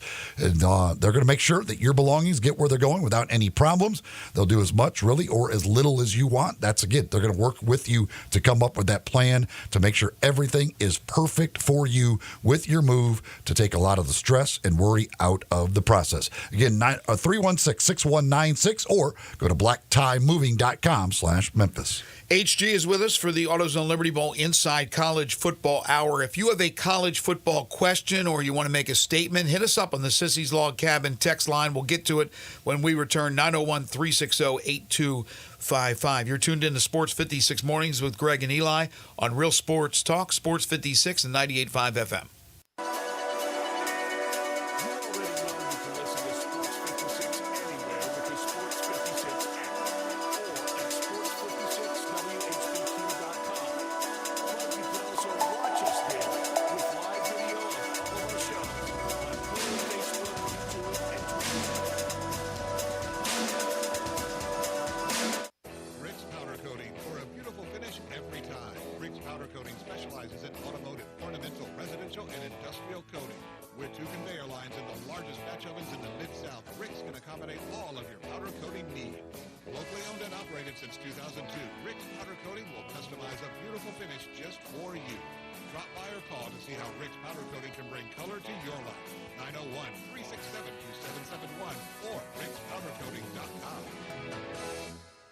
Someone you know or care about has dealt with a difficult divorce. When facing divorce, you need the attorneys at Rice Law. Nick and Larry Rice lead the firm with 3 generations and 7 decades of experience. Located in Memphis, serving the entire state of Tennessee and North Mississippi. Rice Law is who you need to call. Simple or difficult divorce, they know how to handle it. Call Rice Law at 901-526-6701, or for more information, visit them at aboutdivorce.com. That's aboutdivorce.com.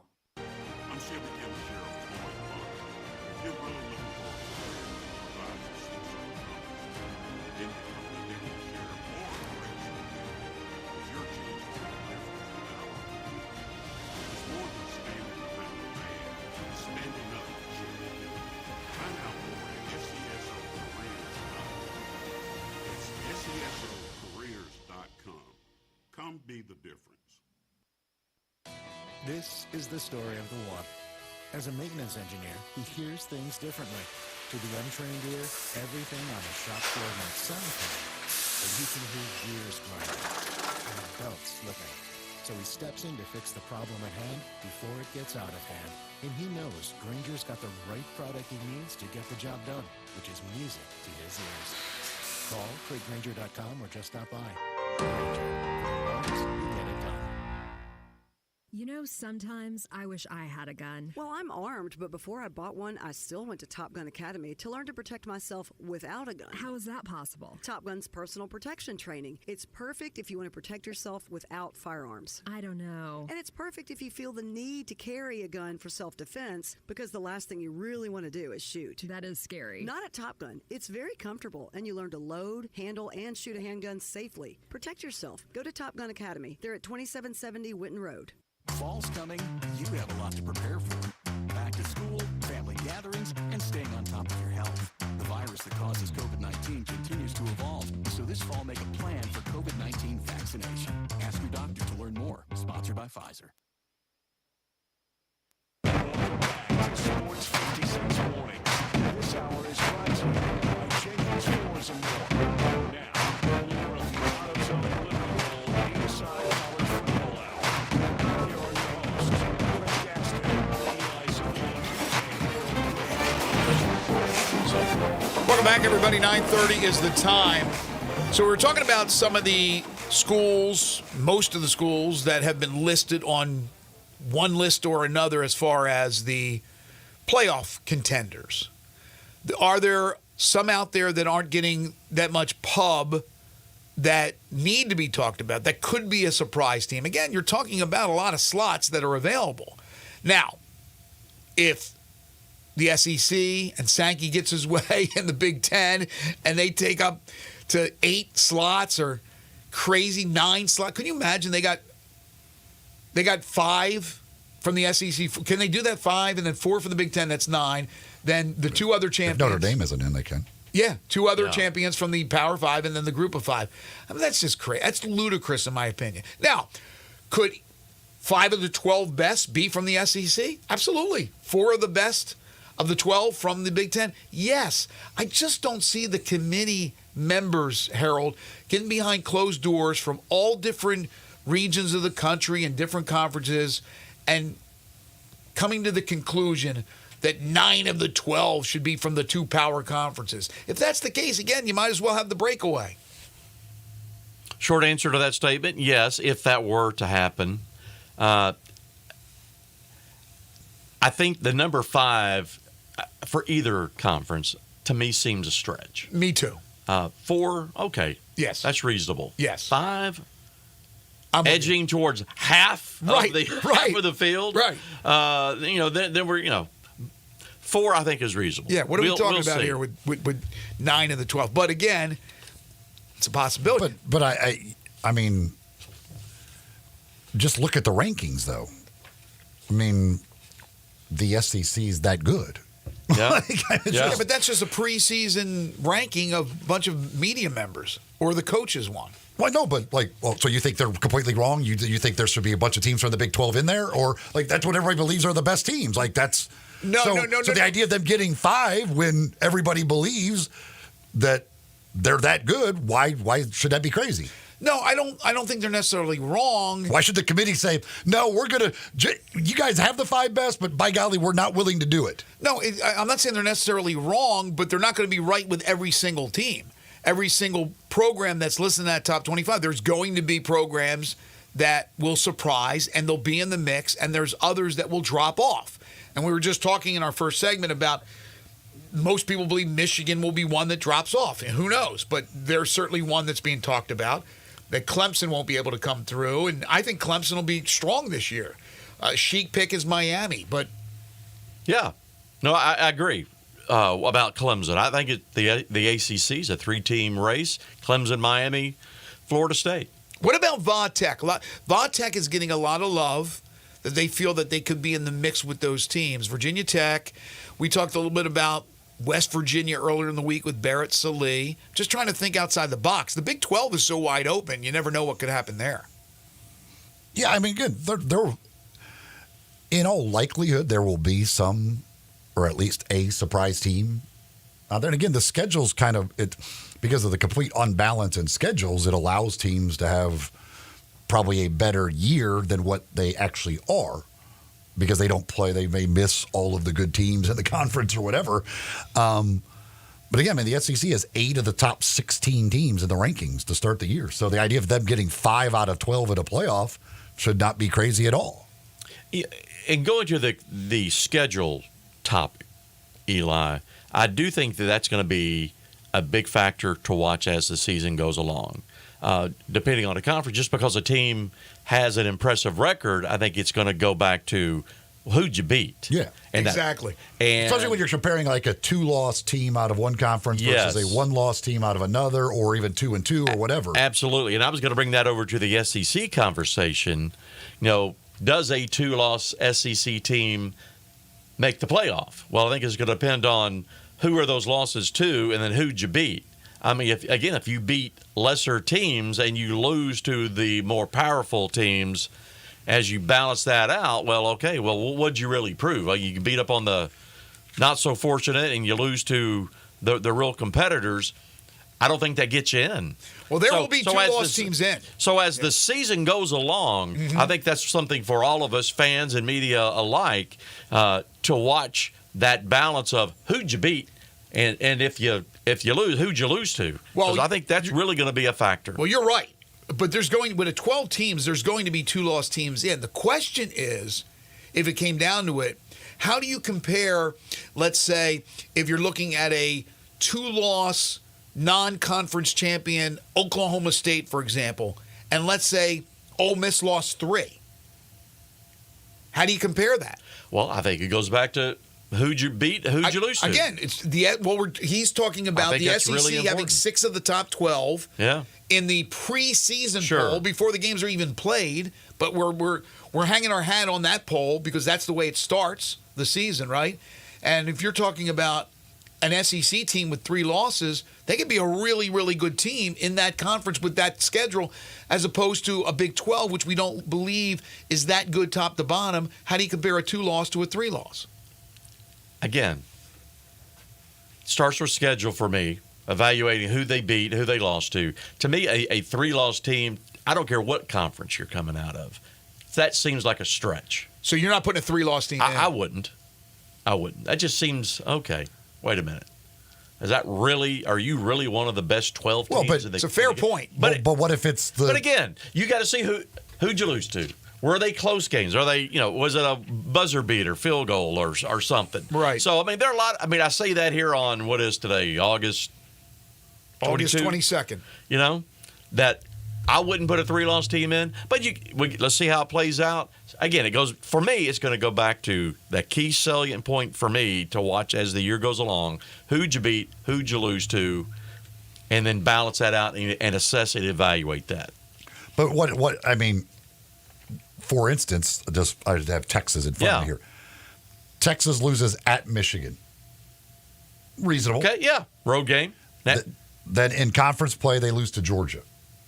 That's their that game's in Austin? Yeah. That's their only conference loss. Okay. But they that's 2. They end up in the SEC championship game. That's 2. And then they lose to Georgia again. Well, that's then I'm thinking regular season because that always goes back to I think the history is that the committee has never penalized a team for playing in in your conference championship game, that 13th point of information, or whatever the phrase is that they used, that we're not going to penalize you for having success in playing in your championship game. I'm talking regular season 3 losses. Wait, didn't it happen last year to Florida State? Weren't they penalized? They're penalized for an injury. Yeah, they were penalized for an injury. Yeah, but they got clobbered in a game. No, they didn't. They won them. They were undefeated. They were undefeated. They didn't lose the conference championship game. They won it. They were penalized because they were penalized because of an injury. They were penalized. That's right. I'm thinking of for an injury. I'm thinking of the and bowl game. Sorry. The other side of that conversation was Alabama. Yeah, I'm thinking of the bowl. So game. here's the thing, though. Yeah. Like, just say that happened with Texas. If that was to say they lose at Michigan, they lose to Georgia in the regular season, but that's their only conference loss, so they could still easily find their way into the championship game. And then they lose to Georgia in the championship game. Their best win would be. Yeah, who's left? Oklahoma. So they have 3 losses with their best win being Oklahoma, but they'd be the loser of the SEC championship game. They got to be in, right? Like if you're the loser of the SEC championship game, you have to be in. That's a hard one. I would right now. I would say no, but that's a hard. Could you imagine the loser of the SEC championship game being left out of this? Well, when the whole now without division, it's set up to have the 2 best teams in the conference playing in your championship game. Yeah, shouldn't we say that with the Big Ten, with the SEC and the Big Ten? That's an interesting scenario there. I'd leave them out, but okay.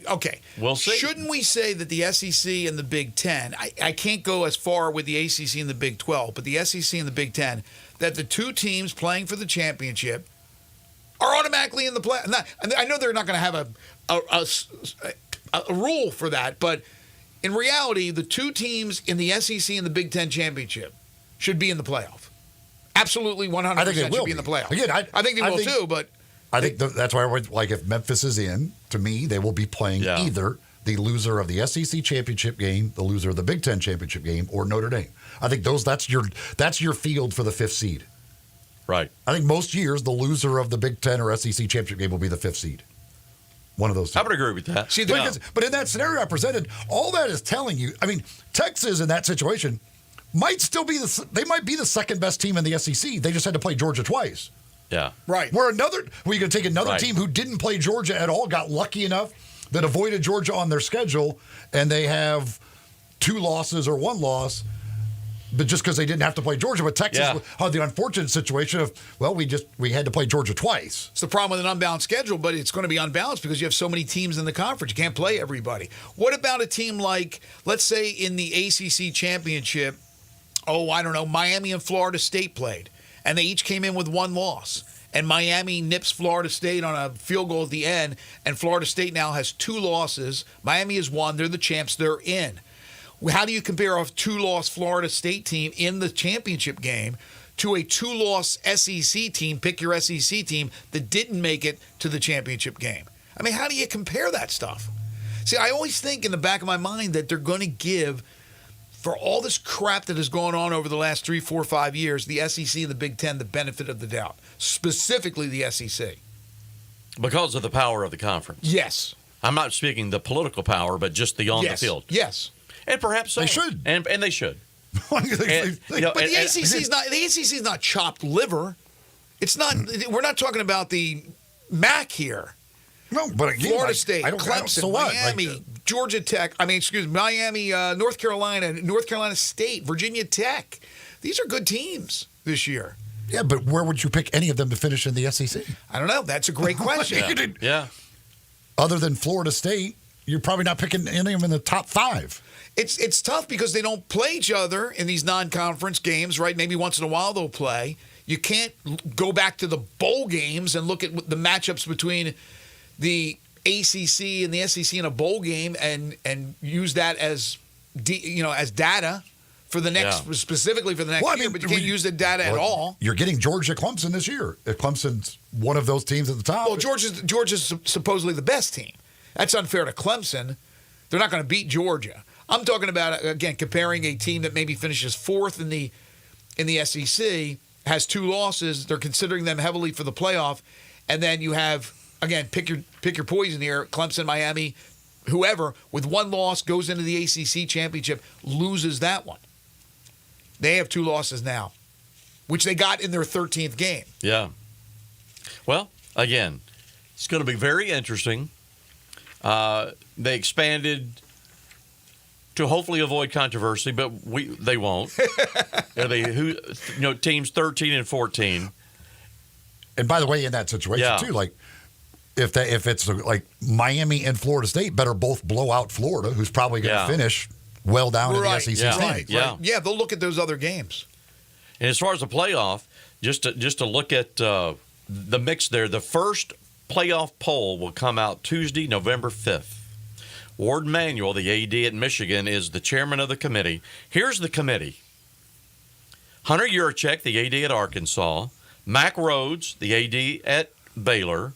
Jim Grobe, his school is Marshall, I think, but he's a retired coach. Former Wake Forest head coach.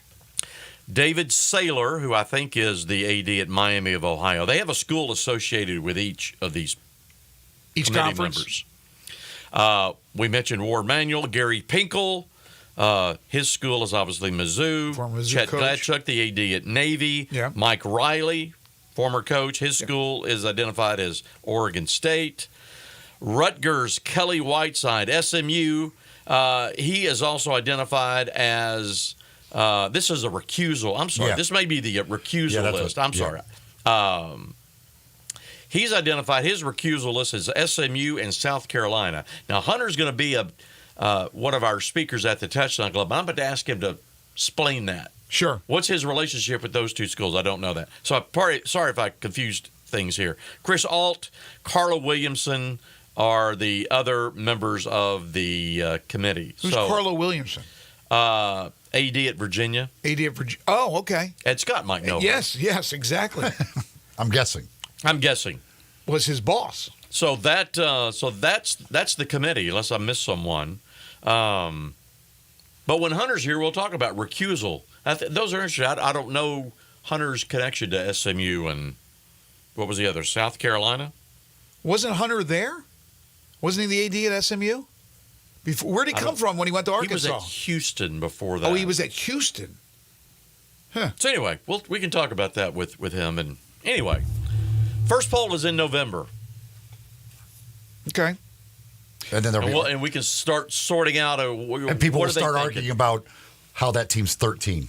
Right. Why is that team 13? Right. So no, I can't believe they put them 5. I can't believe they put them 13. We got to take a break, but do you think after the 2025 season, because right now the contract's only for the next 2 years. That's correct. We will go to 14 playoff teams in 26? Greg, I thought it was going to go to 14, but after being at the SEC Media Days and talking to some of the national guys who are saying, and again, Dennis Dodd is one of the guys that I rely on because he's as deep in it as anybody.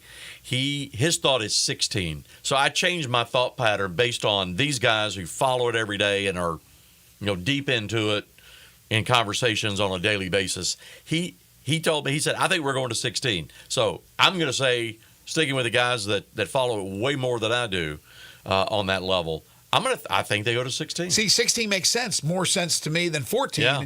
But it was either, to me, a question of whether they stay at 12 or go to 16. There will be an expansion again. Is my thought process. Wow. Because there will be more money. There will be more money. There will be more money. As long as there's more money. God, we don't get to And more people 32 making it. like in the, was it 1AA does 32? Don't know. FCS, I believe they do 32, if I'm not mistaken. 28 or 32, something like that. Genesis Diamonds, Poplar and Perkins Extend is where you'll find them. That's where you're going to find beautiful jewelry from all the top designers out there, along with an amazing selection of diamonds. If you're thinking about getting that engagement ring, man, oh man, no better place to go than Genesis Diamonds. They have true direct importer pricing. They've got connections that go back many, many years. No middleman markup, so you're going to get a great value for the price that you pay. And they've got something for every budget over at Genesis Diamonds. Something that she's going to absolutely love and be proud to wear when you get that ring over at Genesis Diamonds. But beyond that, of course, anything you're looking for from the world of jewelry, including that great selection of pre-owned Rolex watches, you'll find it all at Genesis Diamonds, Poplar and Perkins Extended. Actually, 24 in the FCS playoffs. It began with 4 teams in 1978, and now with 24. All right, we'll come back for our final segment. This is the AutoZone Liberty Bowl Inside College Football Hour here on Sports 56 Mornings with Greg and Eli on Real Sports Talk, Sports 56 and 98.5 FM. Join the voice of the Tigers, Dave Woloshin, for Wolo and Friends. Weekday mornings from 10 to 11 here on Sports 56 and 98.5 FM.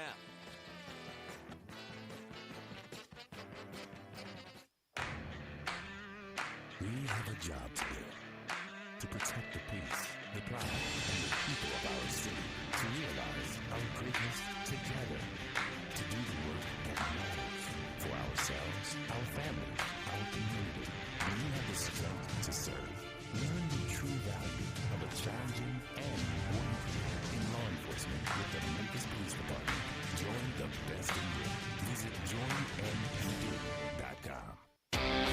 Visit Frontier Western Store today for new shirts and boots. Frontier is your top Carhartt store in the Mid-South. There's thousands of in-stock shirts and jeans. They have the classic K87 pocket tee in every color they make, including new ones just released. Available small to 4X. Want new jeans? Frontier has you covered with super tough work denim by Carhartt. And you've got to check out their selection of Ariat jeans for men, women, and children. You'll love how easy it is to find the size and style you need. Have you seen Frontier's remodeled world-famous boot showroom? It continues to expand. New styles by Ariat just arrived, plus plenty of in-stock proven classics too. Whether you need work or dress boots, trust that Frontier's the place to come. See thousands of pairs of Ariat boots and thousands more by Dan Post, Corral, Durango, Rocky, Twisted X, and others. And Frontier's pricing is lower than online and chain stores, so you know just the local shop to visit. Frontier Western Store, 5880 Goodman Road in Olive Branch, and on the web at frontierwesternstore.com. Locally owned and operated since 1967. Is your wife asking you to stop eating junk food? Well, we have you covered at Humdinger's. It's quick and it's healthy, and most important, it tastes amazing. With many choices from salmon salad to rainbow trout and grilled asparagus. Come visit us for lunch at Humdinger's, 6300 Poplar Avenue. So good, Coach Penny eats with us weekly. Don't forget, Humdinger's offers full-service catering for weddings, social events, or your corporate lunches. You can call 901-260-8292 to find out more. When you think about insurance and you want great value without sacrificing great service, I want you to think one place, the Eflin Insurance and the entire Eflin Insurance team. Matt and his group of professionals will access 10 leading companies to find the right home and auto program that fits your budget and your absolute needs. The Eflin Insurance team, the number 386-GER, 386-4777. How's Wingstop sound? Crispy, juicy, classic wings. Made to order, cooked to perfection. And sauced and tossed in those 11 soul-satisfying flavors. Paired with hand-cut seasoned fries, house-made honey mustard, blue cheese, or signature Wingstop ranch. And of course, spicy Cajun fried corn. I think you heard enough. Get your flavor delivered at Wingstop.com.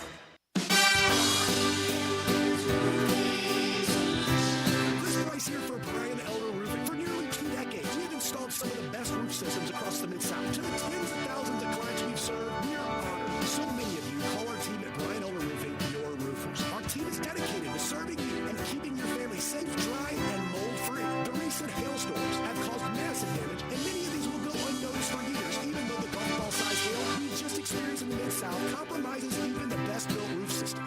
Whether we find damage or not, your photos are securely stored for future reference. Call Brian Elder Roofing today for a total evaluation of your entire roof system free. We will not try to sell you a roof if all you need is a repair. Call me at 901-867-0303. That's 901-867-0303. Or visit us online at brianellerroofing.com.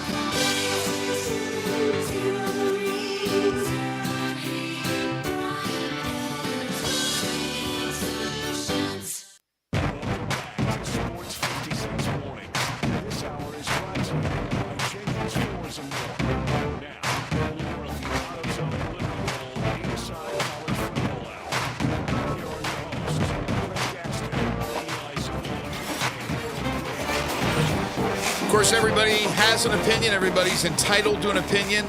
Friend of the show, Chris Vanini, has Boise State as his G5 pick for the playoff. He says some fans seem concerned that Malachi Nelson didn't win the Boise State quarterback job. I'm not. Maddox Matson played well last year, and Dirk Cutter's track record says you should trust him. So, again, that's Chris's thought on Boise State.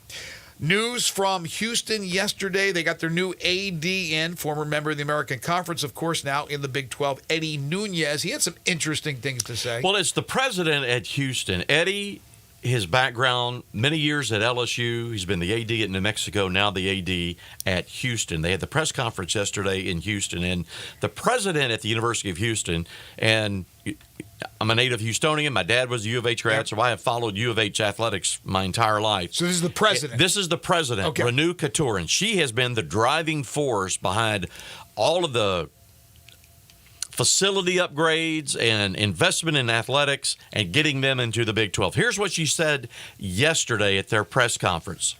It said, this article says, more from the president on the need to double the athletic department's budget as she reiterates that, quote, here's the quote from the president, "We can't do it on the backs of students. Of course, we can't do that going back to the same 10 to 15 donors. You've done enough. All the burden cannot come on the shoulders of the same small group of donors. I don't want to just pull the rug out from under athletics. I want to win as badly as anyone else. Our way out is not by cutting expenses. Our way out is by increasing our revenue. If we don't do that, that's where our goals should be. That's where we mean about I'm not going to settle for mediocrity, and I'm not going to settle for mediocrity." I kind of paraphrase there at the end. And, I draw great analogies from that to the University of Memphis and their situation. Obviously, they're in the mode of needing to raise a lot of money for the football stadium, NIL, scholarships, running the athletic department. They announced a very exciting new soccer stadium project. And when you hear that, situations look very similar to the University of Memphis. It does. You can't keep going to the same people. You can't keep going to the same. I said single eventually the well runs dry, even for Fred Smith and the Smith family. So, what she's saying, and I'm bringing this up as a Tiger fan, is she's saying you folks have got to step up. If you're a Cougar fan, you got to step up, and the same can be said to the University of Memphis fan base. Right. Now is an exciting time, and we all, and I say this again as a alum and fan and donor, we all got to do what we can do. And if you're not willing to invest, the dreams aren't met, and we all know what that translates to. That translates to a potential move to another conference. And if you're not willing to invest,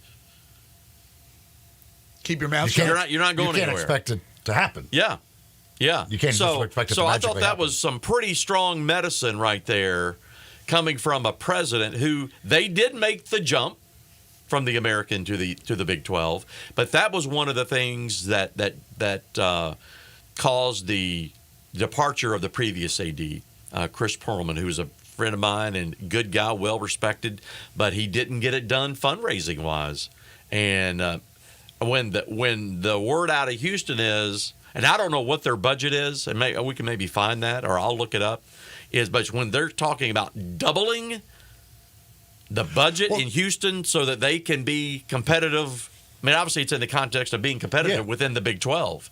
So if that's University of Memphis's aspirations, Big 12, ACC, whatever that might be, well, that's we got to belly up to the bar and do it. Exactly. That to me, it sounds like you can't, like, now that we're in the Big 12, that doesn't magically make everything great. That's right. To be competitive in this conference, y'all got to step up. We need money to be able to be competitive in this conference. So if you aren't going to give the money, well, then being in this conference meant nothing to us. We're just going to be bad in this conference. And if you look back at last season, you're number one for the American teams that went to the Big 12. Wow. Go back and look at the standings from last year. Yeah. They struggled. And then SMU gets the call. It is a significant step up. Right. And then SMU gets the call to the ACC because they have the money and they have put that money. They bought their way in. They bought their way in. They surrendered years and years and millions of dollars of TV revenue. But when we talked about the search that was going on at the University of Memphis for the new AD, Dr. Ed Scott eventually getting the job, we talked about what's the most important part of being the AD. It's fundraising. And I don't know a lot, and I can't wait to meet Ed and talk to him and get him on the show, but his background in fundraising, because that you mentioned, and you didn't even scratch the surface on projects. There's so many other projects. Right. The on-campus on South Campus, housing that they're going to have for student athletes over there. There's a lot of things going on. And just one final, since you mentioned Ed at University of Memphis, this is all coming out of an industry newsletter we get every morning. It kind of encapsulates the latest news. There are quotes, and I don't know where it came from. Did he meet with the media yesterday? Anyway, yes, he met with some of the print media. Yeah. Okay, he talked about some staffing announcements coming either later this week or certainly next week. Right. Yeah, and he said he's going to split that deputy AD job to 2 jobs. So we had Jeff Crane. Instead, there'll be 2 Jeff Cranes, if you will. And he did throw some great compliments to Jeff about the incredible job he was doing, the responsibilities that he was carrying in the athletic department. So we wish Jeff, our friend, great luck and success at South Carolina. Absolutely. We'll talk to you next week. Looking forward to it. Thank you, Harold. All right, that'll do it for us today. Tomorrow we're going to be really busy. 7:15. We come on the air at 7. We'll have Titans head coach Brian Callahan. Then John Varlas on opening week of prep football. Then Butch Jones joins us at 8:05. The Arkansas State football coach. We'll have 10 in a row. The game show that has swept the nation. It's all coming up tomorrow starting at 7 a.m. Wolo and Friends on Sports 56 is next. For Eli Savoy, for Zach Boyd, for Harold Grader, I'm Greg Gaston. Have a great day, everybody.